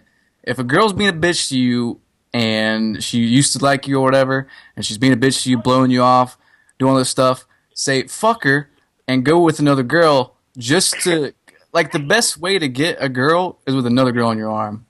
I've given that advice lots of times. There's two things. If you like a girl, if you're friend zoned, then there's two things that can happen when you go with girl number 2. One, you might like girl number 2, and you'll be fine there. 2, girl number 1 will see you in a whole nother way, right? She'll go from this guy that she had safe, an easy play, to, wow, I didn't realize that there was competition for this guy. I didn't realize that, how desirable he was to the rest of the world. Suddenly, she sees you. It's a compliment to have someone else dig you, and when she sees that, she could think the same way. And when you do get with the other girl, ignore the original one that was being a bitch to you for a while. It makes him even crazier. Ignore her for like 2 weeks, and then be like, "Oh, hey, what's up?" Just one day randomly. Yeah. Works. Trust me. All right, thanks. Oh, and could WoodysGamertag, could he add me on Xbox? Why you gotta make it awkward, right? Suddenly, like, Could I come over to your house for let me Thanksgiving feel dinner this and maybe afterwards me and your mom can hang out and play Scrabble while you're upstairs in your room? Yeah. Could you email me some Our pictures? friend lists of are mom? all full. The reason they're full is because we filled them a long time ago to avoid situations like this. It's not because we don't want you might not be some good player, or you might not be a bad person. It's because it's so many people that you don't know want to be friends with you. Sometimes it's best to avoid the whole situation. It really is. It feels like too, like they just want to be your. I don't know. It seems like they just want to be your friend, so you'll like carry them in a game, or maybe even like I don't know, just so they can brag to their friends that Like a oh god, trophy. BlameTruth's on my friends list. Like he actually you know what I mean? he hung up. But I remember I did an Ask Me Anything on Reddit one time, and they asked like, well, how has your I don't want to call it celebrity, right? Like, how has your, I'll call YouTube famous impacted you? One of the things that it's done to me is it's made me kind of defensive and cautious when meeting new people. He wants to be on my friends list. There's a couple of reasons. One, I've been on the other side of it where I genuinely feel like I've bonded with this guy, right? BlameTruth, you, Hutch, people back in the day, I would watch their videos and, like, I have a friendship with you, even though you wouldn't know me if we were on the elevator together. Why is that? Because I've, heard what you have to say for so long. So it could be that kind of good, honest, like, I really like this guy. Is there, how can I get to know him better? But oftentimes it's that I have a plan for using this guy. I have, I have my own little YouTube channel over here. If I could get Woody to play with me, then he'll start pimping me. Then I'll be, whatever. The next, Ronaldinho. the next big star, Obviously. yeah, like, it'll, oh, by the way, F. Ronaldinho, right? I always got to throw one. No, not F. Ronaldinho. Ronaldinho! Which is what I said after I killed him in free-for-all every time. But, anyway, yeah, so now when I meet new people, it just seems like even the ones that start off and I think, oh, we want to be friends, have their palm out in no time at all, asking for one thing or another, some kind of favor. Like, yeah, Woody, I really like you. Oh, hey, can you tweet this for me? Can you Facebook this for me? Can you make a video? Can we get this? Can we get that? And the guys that I thought I was making friends with suddenly have their palm out. And now I'm really cautious about meeting new people. Nobody plays with subs more than me. I think I'm number one. Like, I can't think of another guy who spends as much time in Modern Warfare 3 inviting his subs into games and playing with 17 at a time. Nobody does it more. But in terms of like actual lasting friendships, I don't even know how to advise people to get that with me because the door's mostly closed from all the people that abused me in the past. Well, one thing I'll do, I won't play with subs very often, but if I'm playing Gears of War, and usually, like, it seems like one out of every 5 matches, somebody will say, "Hey, man," like they'll recognize me, like, "Hey, man, I love your vids." And if I need, somebody on the team, like if all my friends aren't on, I'll invite them to the party and we'll play. Like I do that it's all the that. time. I did that last night. I did it the night before too. It happens all the time. Like I'll play with a guy, they'll recognize me, and they'll be like, "Let's party up," and then we'll do whatever.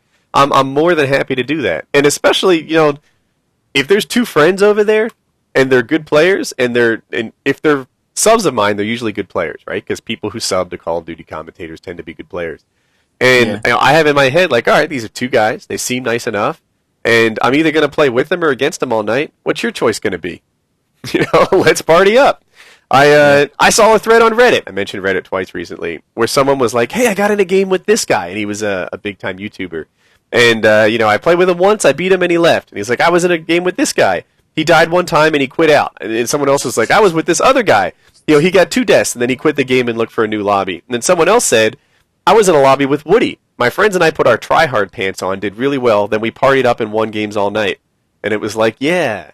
I felt like good guy Woody, right? Like, the meme. Like, that was, I do that a lot, right? I tried to take care of myself. But as far as, like friends list spots and like permanent recurring friendships, I'm just so nervous about it. I want to go so far as say being on my friends list is the number one way not to have me play with you. I mean, I can count on one hand how many times I've invited people off my friends list to play Modern Warfare 3. If I play it with people, I just get people off Twitter. Yeah, It's I see you on easier. Twitter all the time asking. So yeah. It's easier. I get 5 quality players every time. Yeah. And I don't have to really I have about 750,000 YouTube subs, but I only have like 100,000 Twitter followers. If they're so hardcore, they follow me on Twitter too, they're probably good. Right? These guys know their COD. Want to call another guy? Yeah. Let's do it. Enjoy this Verizon ringback tone while your party is reached. This is the tone they chose? This is the gayest. Really? Ever. Dude, I'd rather have This is Justin like pink Bieber on. curtains in a boot house. Hello? Hey, this is Painkiller already. How are you? Did you put Hello? Can you hear me? Yes? All right, this is Painkiller already. Did you put your name in the stream? Yes? All right. Can you mute the stream? I hear me. Holy shit. Yo, dude. Oh, I sound like such a fucking squeaker on, Yep, thing. we're running out of time here. Yeah. All You right. sound like a fucking squeaker. So do you have a question for us? Yeah, bro, I just wanted to say hi. Also, keep making vids. I just wanted to ask, what do you think, what's your take on the XM25? Because I'm playing Search right now, and I saw T. Martin's tip. Guys, go sub to T. Martin, by the way. I saw T. Martin's tip, and it was like you could set the target range To make it work like a shotgun. Mm-hmm. on the thing. Right. Yeah, and I was just running around with that. I was playing with a buddy of mine. I'm like, dude, you got to use this. I went like 11-1, and these kids, I heard them raging, and they're like 50, and they're like, dude, what the fuck is this shit? So like, I don't know if they can nerf it or something, but it is just amazing.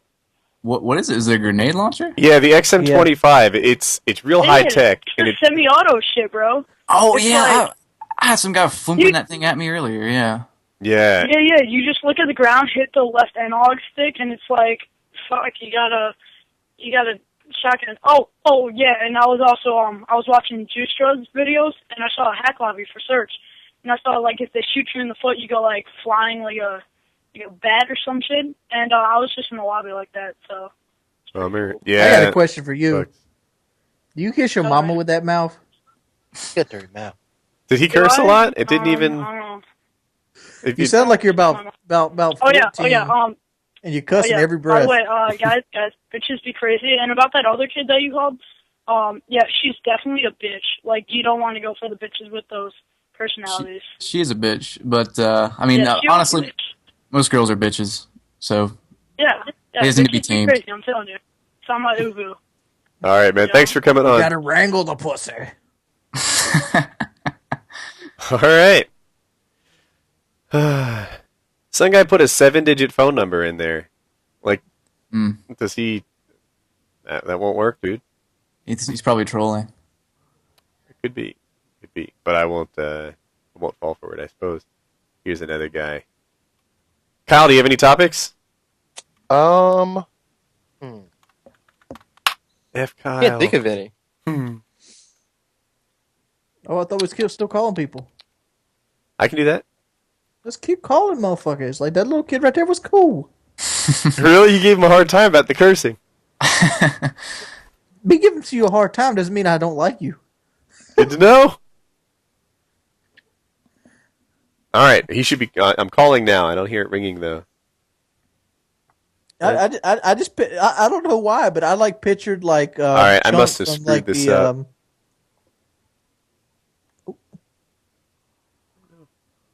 I pictured like Chunk from like the Goonies. No, I did it right. Your call has been forwarded to an automatic voice message system. Tyler. Is not available. At the tone, please record your message. When you have finished recording, you may hang up or press 1 for more I got a options. question. It's XM25. How do you do this again? Wait a minute. We're leaving a voicemail. You can't just, Hey, kid, I got a question. XM25, what did T-Mart say to use on it? All right, you missed the painkiller already call. No, you just pointed at the fucking ground and you click the thumbstick to set the range for 3 meters, and then you shoot it straight in front of you, so it blows up in 3 meters like a shotgun. Oh, yeah. It's still not very effective, but It worked for him. not really. No, the kid on the call. Oh, I don't want it. 3 meters sucks dick. I want it to be like 6 meters. You can have anything you want. You set it to explode at the distance you want it to, and then you can run around having a weapon with that distance. Does that make sense? So you can point it at the ground, and all of a sudden the thing is like a knife. Or you can point the thing 20 feet away, and it blows up there. Okay, but here's a question. Is these things kill in one noob tube? Like at their feet? Not reliably. Oftentimes it takes 2 kills to get this thing. Maybe up close they do kills better. them if it direct impact. Did I say 2 kills? I meant 2 shots. It often takes 2 shots. Yeah. Wow, these people are leaving us numbers and not picking up. Because this is the way I live. Little boy still pushing big quit. I don't know. Sorry, but no one's available to answer your call at this time. If you'd like to leave a message, please wait for the beep. Then press pound, press 3, then dial your name. Then press 6 and dial your number. Then press star, press 69, ask for extension 4443, and leave your name and message. If you want to leave your number and the time you called, please press star twice. Bark like a dog, spin in a circle, press 1 20 times, and wait for the beep. And thanks for calling. At the tone, please record your message. When you have finished I'll do it. recording, you may hang up or press 1 for more options. Hey, Katie, I don't know if your husband's home. I know you told me never to call you on this number, but if you could get me back, I know you got off work the other day, and I've been thinking about you, and I really don't care if he hears this. That's not nice. Oh, man. I just hope her name's Katie. Wait, you left a message for a girl, though, right? Like, hey, Katie? Yeah, but There's the fact girls is a guy's voicemail. I mean, there's girls that watch this, right? Or listen to this. I'm trying to figure this out. So you left a message saying... I tried to say, hey, Katie. It's the guy's voicemail. Mm-hmm. So I'm trying to call his wife. I see. Like I'm having an affair with her. Okay. Got it. Kind of ruined the whole thing there. I apologize. All right, what do we got? This guy said he had real questions. Technically, does a monkey fart is a real question. Hello? Hello, this is Painkiller Already. Did you leave your number in the chat? Why, yes, I did. All right. So welcome to Painkiller Already. Do you have any questions for us? Yes. What are your guys' thoughts on esports? Who wants to go first? I can if you don't. Esports, like in Madden, or esports in like competitive gaming? like Starcraft, I guess. Competitive gaming. I actually like the idea of competitive gaming. I think I see it as like chess. I actually see it as a sport. Like a lot of people, I remember back in the day when I first started commentating, I called video gaming a sport, and people were like, "This has no physical activity. It's not a sport." Which sport does not define physical activity. Physical activity defines that physical activity. But I like it. Chess is a sport. Fucking tennis is a sport. It can only grow. I don't think Call of Duty as a competitive community is ready, though. So I looked up sport just for fun. An activity involving physical exertion and skill in which an individual or team competes against another. So I guess involving physical activity, you'd have to be pretty lenient on the definition. Isn't like professional poker a sport though? That's the same thing. It is. Actually. Yeah. I don't know. The fact is, you're holding the cards, you're moving your hand to throw the cards. Oh Physical my activity. gosh. You're breathing through your nose. The fact is your heartbeat hasn't stopped. It's physical activity. You could be a 400-pound land monster. Who are you trying to say my deck of cards ain't heavy? To me, it's not important whether it's a sport or not. I'm fine with that. But I like it. I like it's just like chess. So some people like watching chess. Some people like watching poker. I like watching people play video games. I get a kick out of it. I love fucking Starcraft. To me, it has the same sort of appeal that baseball and football and hockey do. It's about watching people do things that I probably couldn't, and sometimes they go off and they're the super version of themselves. Sometimes they lose. There's a little you don't know. They're trying their hardest. There's emotions on the line, and I enjoy watching it. And then as a player of these sports, especially like COD, right? When I watch the very best guys play COD, sometimes I see they use lines of sight that I didn't know about. Sometimes they use the same lines of sight, but slightly adjusted, to make them better than the version that I was using. I watch the weapons and loadouts that they choose. I watch the tactics that they play. You sit there and you see them weigh dangerous activity against death, right? Like if somebody's capping if you've got 3 guys on the flag, are you going to rush it and go on a 1-on-3 in an effort to hold it, even though your chances aren't great? Or are you going to let them have it and try and work later, or maybe go to the flag since there's 3 of them on it that they're not on? You get to see there and see the decision making. I like watching competitive gaming. I like it. Most of all, I like competitive Pokemon so much that I play it and take it very seriously, because you talk about how it's like like esports or like a chess game. That game is like a chess game and a half. It's so in depth and so. I'm not a Pokemon guy at all, but isn't it more like a rock paper scissors game? No, it's like I don't even know how to describe it. It's like it's so strategic though. Like people look at it and be like Pokemon, but it's so strategic, and you have to do all these things which I can't even begin to explain to Isn't somebody it who like doesn't know. this character's better than that character? It's all about the It's kind of like matchup. Magic, where you have elements. It's like leech type beat synergy. rock. Yeah, like it's not just that either, but like Then you have individual skills, and then you have to do it in sequence. It's turn based. Like if you go like a defensive route, the first to power up a ability, do you actually do another defensive route to counter his defensive route, or you do try to do something to overpower his defense, like a super power attack or something like that? It's just that's the way Pokemon. I remember works. when I was first getting into game battles, Kyle was friends with these guys who were on a really good team, right? And I'm trying to get Kyle. What was their best season? Did they win double? Like 110-10.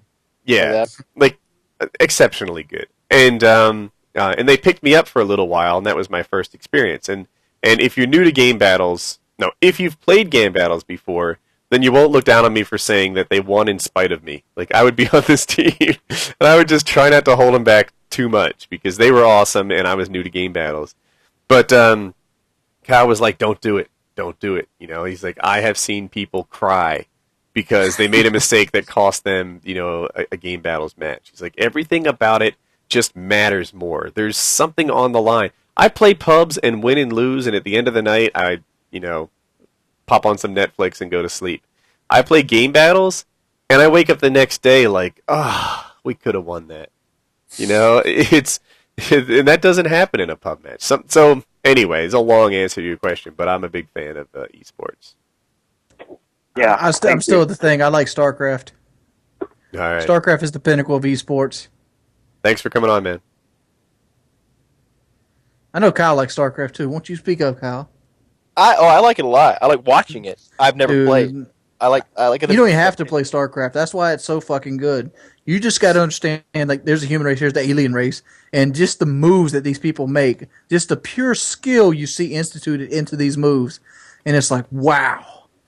I remember watching Slayer Boxer versus July Zerg. This was way back in the day. This is when Brood War first came out, and Boxer had some of the best Marine medic micro you'd ever seen.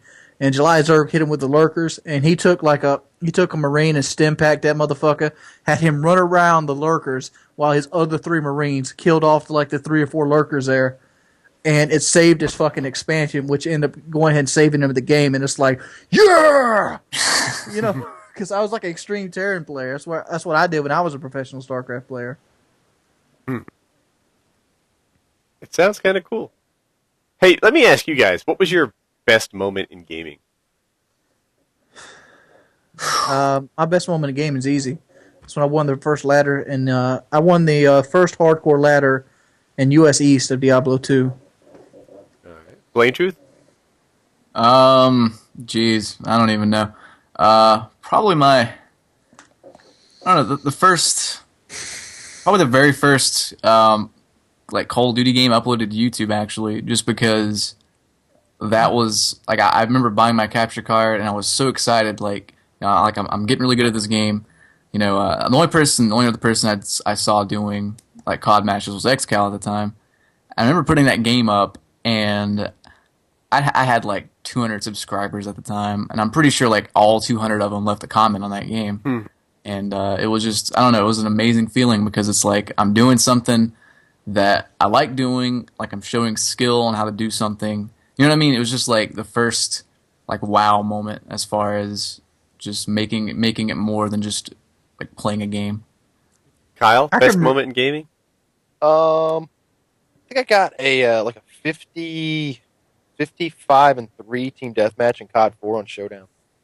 Wow. That was your... I have 2. I'll tell the first one quick. It was... I've told it before. I was playing Left 4 Dead. I was with this girl who happened to be a friend, right? Nothing, she's in Arizona or whatever. But we played together a lot, and the people on the other team in Left 4 Dead, there was a, like, versus part, were jerks. They were calling her a cunt, and they were saying, I play this game every day, I'm about to tear you a new one, etc. And I'm like, we'll see. I hop on, it's me and her, and we're super active Left 4 Dead players, and 2 guys who were already apologizing. Like, I'm sorry, I'm not going to be able to help you win this. Those guys are dicks, and we're going to lose. The skill gap is way too large. Yeah, and I'm like, get in my backpack, baby, we're doing this. And I was the super version of me. I was freaking flawless. And if you've never played Left 4 Dead, right? We're being swarmed by people because some guy gets puked on by the booster boomer. Thank you. And there's people from all over he can't see. He's getting, like, tongue lashed by the smoker. And I'm like, he's like, leave me behind. And I'm like, no one's getting left behind. I got this. And I'm just, like, rampaging through all the regular guys. I elbow the tonguer off him, take the boomer, just freaking do it. And at the end, we're in the safe room, and they're like, oh my god, that was the most amazing thing I've ever seen. And it's not that, like, I was pretty good at Left 4 Dead, but that day I was the best at Left 4 Dead. And at the end of the game, we beat the other kids, and I'm, like, just waiting to get back in the lobby at these kids, and they left. They didn't want any part, because after you put in the same lobby with them, and you can hear what they have to say, and they were all gone. They stayed to the end of the game, but as soon as they lost, they didn't want to. They had nothing else to say, and it was. I like winning games, but I like beating dicks. Wow, that sounds kind of weird. Dick beaters out. Yeah, there's nothing I like better than beating a dick. I see I see the meme coming on. And then the other thing that was cool in gaming, like one of my favorites, is Borderlands. Have you guys ever played that game? I've seen it being played. So there's one character. Here's what happens in Borderlands. You have your character sort of levels up, So sometimes when you face the boss characters, because you're so strong, you walk through them like they're not bosses. And other times when you face boss characters, you're really not prepared for them yet, and it's super difficult for you. Well, I was grinding and grinding against this boss character. It was a giant moth that flew in the air, and you have like 8 weapons on you, and I managed to survive, like running out of ammo in every weapon. And it took like 3.5 hours for me to knock out this boss character, and I'm eventually left with just a pistol, shooting at like, I don't know, 10,000 yards at this moth in the sky. I can hardly tell if I'm hitting it. And when I do, it starts raining like money and weapons and ammo and stuff, because it was in the sky, and it was just a fantastic moment. So, yeah. Also, the first time I played Gears of War 1 was a defining moment, because I remember I wasn't, I was like I wasn't a young teen, but I was like, I don't know, 16, 17. And I remember I wasn't too big into gaming around that time. Like, I had a PS2, but I didn't really play it that often. And I remember, like, kind of, I guess, getting out of gaming. And I got my Xbox 360 for Christmas. I think it was like Christmas '06. And I got Gears of War, and it was like, the next-gen system and stuff. And I played the first multiplayer match I played. It was just incredible, because it was like, like the graphics for the time were cutting edge. It was a shooter, like a third-person shooter, completely different from something like Halo at the time. And it was really amazing, just, I guess, taking it in. And it's something we take for granted, and that we probably won't experience until the next generation of consoles come, or, like the next huge PC title comes out or something. But yeah. Nice. I have another one too. All right. Modern Warfare 2. Me and Crunk Skunk and another guy that probably nobody knows. He's the token black guy on my friends list. Is he black? No, Crunk Skunk's not black, but I have another guy on my friends list. He goes by Project X. Okay. But he's the token black guy on my friends list. Well, him and Bash. But Bash is my token Canadian. I'm just kidding, Canadians. I'd like to tease Bash. Carry on. We go in this domination game and we're losing 161-35, and there's one guy in the room getting his shit torn in by a full team, and we come back and we triple cat them the entire game and win it. Oh. I end up putting it on my channel. The RatsClan.com game was awesome. I think everybody knows the one, right?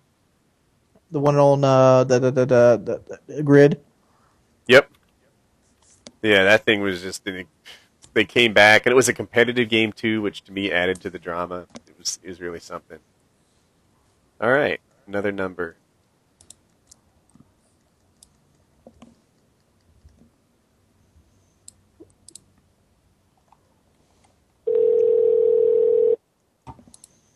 First time I beat the Ruby weapon was pretty memorable too. But only real nerds know about that.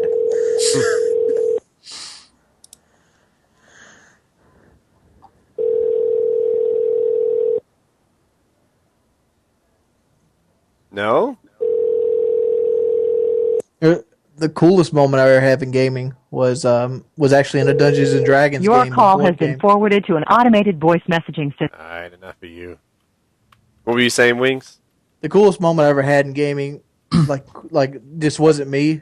What happened actually in a Dungeons and Dragons board game session. My buddy Chris, he had this really buff character, like a character that's retarded, because he always wants the characters that are way overpowered than the monsters. Mm-hmm. Like, he wants no challenge whatsoever. He's that kind of person. So he had this Minotaur, like, barbarian character, and this fucking bugbear had no chance against him.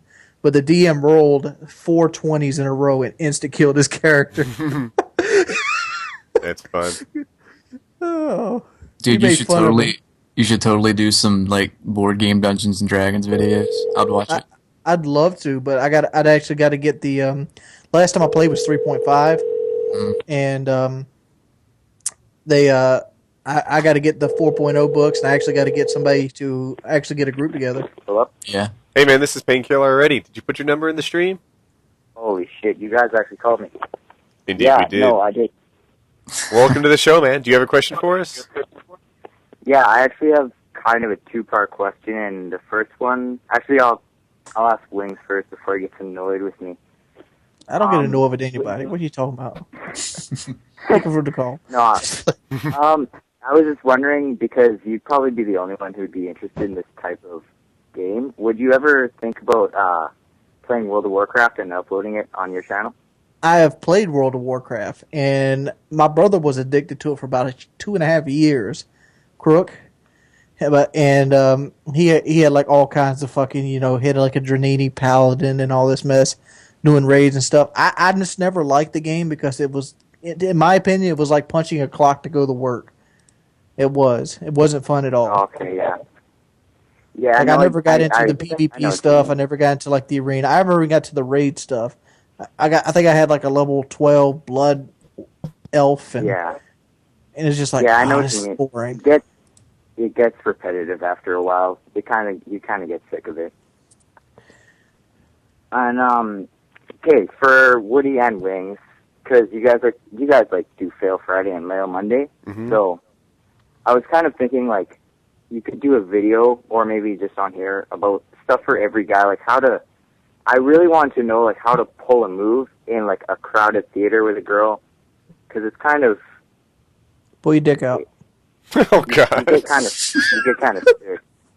This is a Kyle question. Kyle, how do you pull a move in a crowded theater? Was Wiggs right? How hardcore you want to get in the theater?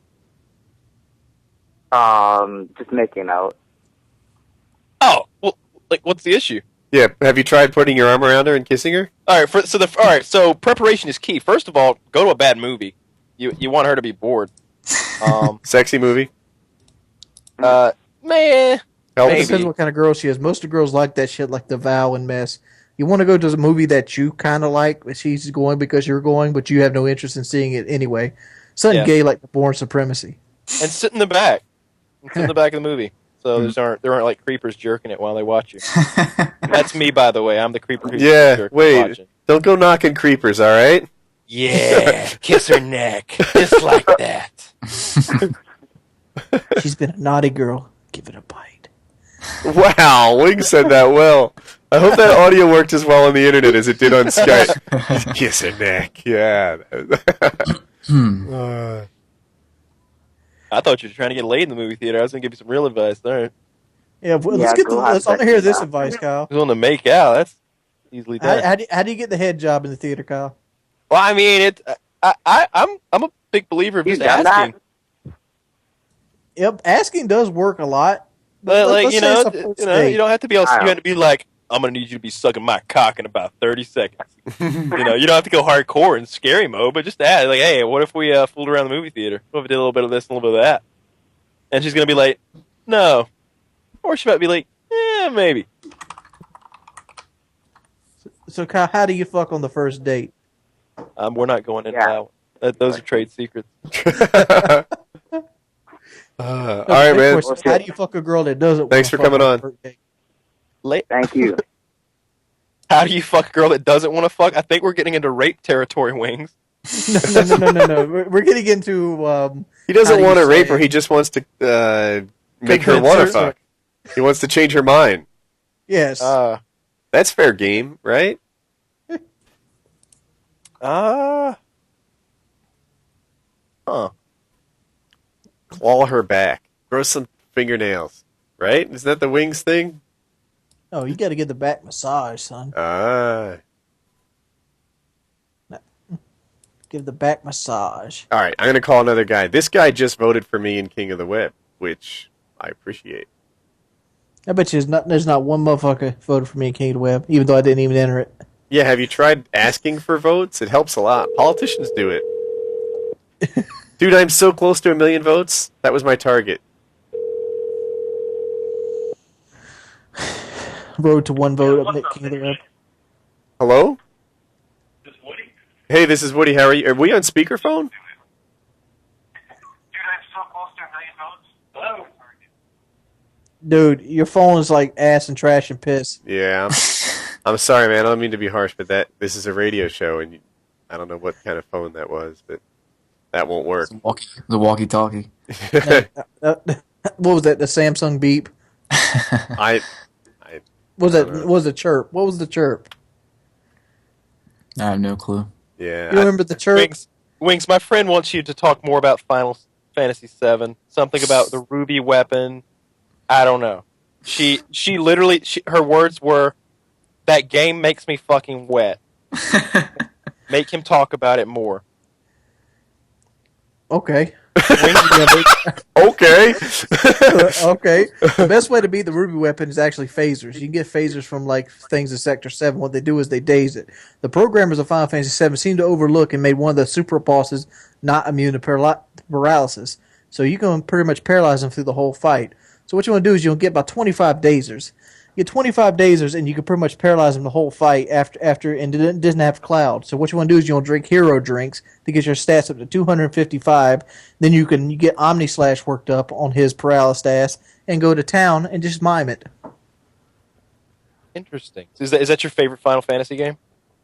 No, actually Final Fantasy IX is my favorite. I got you. But I've played a lot of Final Fantasy VII, and I'm actually playing it right now. Keep going. Wings, talk about it louder. I'm actually playing it right now. That was starting to work on me. You getting your dick beaters all wet down there? Nothing I like better than to beat a dick. Well, Wings of Redemption talks about Final Fantasy VII. All right, let's call another guy. You know what I gotta say about getting Final Fantasy VII picks or get the fuck out.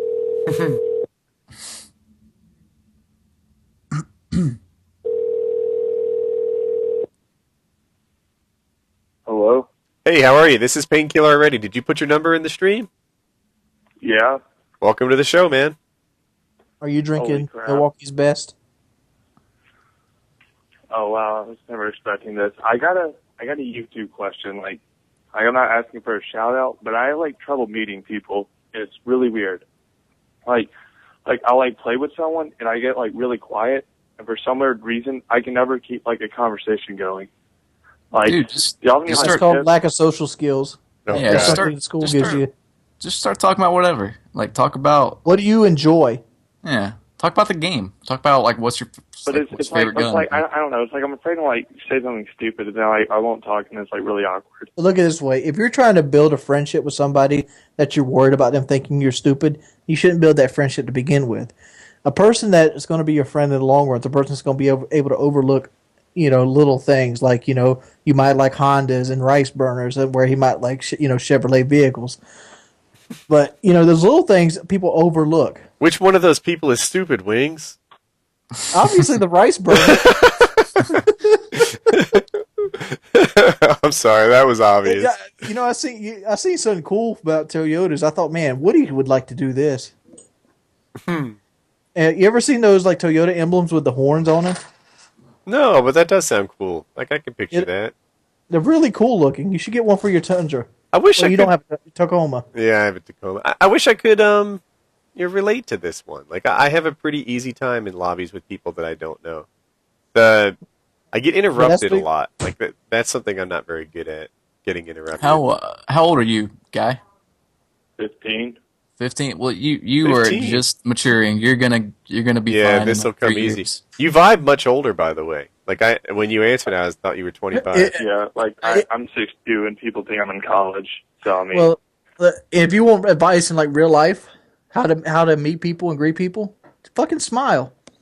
I'm dead serious. And listen, if you smile, you will basically you attract an aura to people when you're smiling. People want to be around somebody who's happy. That's Learn true. jokes. I'm working on that, but it's like once I go into YouTube, I like panic, and it's like I was thinking it'd be backwards because like you're not actually talking, or you're just talking to them. You're not like you don't know what they look like, but it's like like weird. You can't care what people think so much. Like, you shouldn't care what people think so much. Just be yourself. I used to be that way. Yeah, well, you'll get over that in a few years, man. I wasn't very talkative in high school, and after I graduated, I was just, you couldn't shut me up, so you'll be fine. Yeah. Oh, and I got another question. Since Robert Bowling's gone, do y'all think that might have like a closer chance of Treyarch and Infinity Ward going together? Because now like Infinity Ward's probably gonna have a little bit of trouble. I mean, it was just a spec. I don't see Robert Bowling being anything like that. The fact is, Treyarch and Infinity Ward are two different teams because Activision wants a different game every year. Yeah. Yeah, and they worked, like, they share code, right? I remember they announced that they were going to work more cooperatively than they used to in an effort to make sure that game types carry over from year to year, or, innovations that we love in one game make it into the next year instead of them taking steps backwards like they did in Modern Warfare 3. If anyone out there is listening that can make a difference, if I put a guy in Last Stand, I freaking killed him. Treyarch knows it, Infinity Ward doesn't. That sort of thing should carry through. But, I don't know that the two will combine any more than they have now that they're gone. I do wonder if the next community manager will come from the YouTube community. I don't know. Oh, okay. Dead Man's Hand should give you an assisted suicide. That's all I'm saying. I'm getting tired of getting cheated to kill and just getting killed. Like, Final Stand doesn't even bother me as much as Dead Man's Hand now. Dead Man's Hand is huge. I've only been Dead Man's Handed like twice. Really? I actually hate Final Stand more because I get that a lot more. I think it's fair to say you're in the minority. That most guys, and I don't know if you've played a lot of Modern Warfare 3 or not, but if you haven't, then I'm level 68 now, and I've come across Final Stand probably every game. Dead Man's Hand not so much. Like twice I've been killed by it maybe. So. I mean, like, it's like 12 prestigers, and I'm like, you gotta be kidding me. Like, use Juiced or something. Like, that's all I use. I'll put on Martyrdom if I'm doing, like, horrible, but it's like everyone's, like, it's like the, like, easy way out. There's no shame in death streaks. Like, just use whatever. No, I disagree. In my opinion, like, so Juiced is fine, right? You gotta use something. And I also reserve the right to use hollow points. I don't think there's anything wrong with those. But a lot of the death streaks, the other ones, they bug me more. I always ran Painkiller in Modern Warfare 2, and I just run Final Stand in 3, just because, I mean, I don't really care. If I'm doing that bad, then whatever. I don't remember what I ran in like Modern Warfare 2. Pro Syndicate video, and he gets like 5 or 6 kills, and like I know like one in of them Final like Stand. triple in Final Stand, and he was like, I think he had a Type like, 95. video as much as you can. Yeah. That was just a clever idea, right? Like, he wanted to upload a video, and he knew it wasn't going to get well received, so now he's like, give me dislikes instead. And suddenly, the like ratio doesn't mean anything, because he asked for dislikes. He's a great guy, and he's a really smart YouTuber. Yeah. So, anyway, thanks for coming on. Yeah, thanks for the YouTube help. I'll try to meet new people, I guess. All right. I'm like shaking because, well, y'all basically the people I look to. Man, all right, well, thanks. It should be easy for you, right? Like, listen and encourage the other guy to talk. Like, that's something that a lot of people who don't easily carry conversations do. It's just something natural. You just gotta go with the flow. The people that I played with have gotten like bigger channels than me, and I really stopped, and it's kind of why it's like awkward. It's like because they'll kind of pass over me, and then I'm like, let me tell you something. I'm more impressed with somebody that comes in a Twitter game with me and shows me their actions through their gameplay.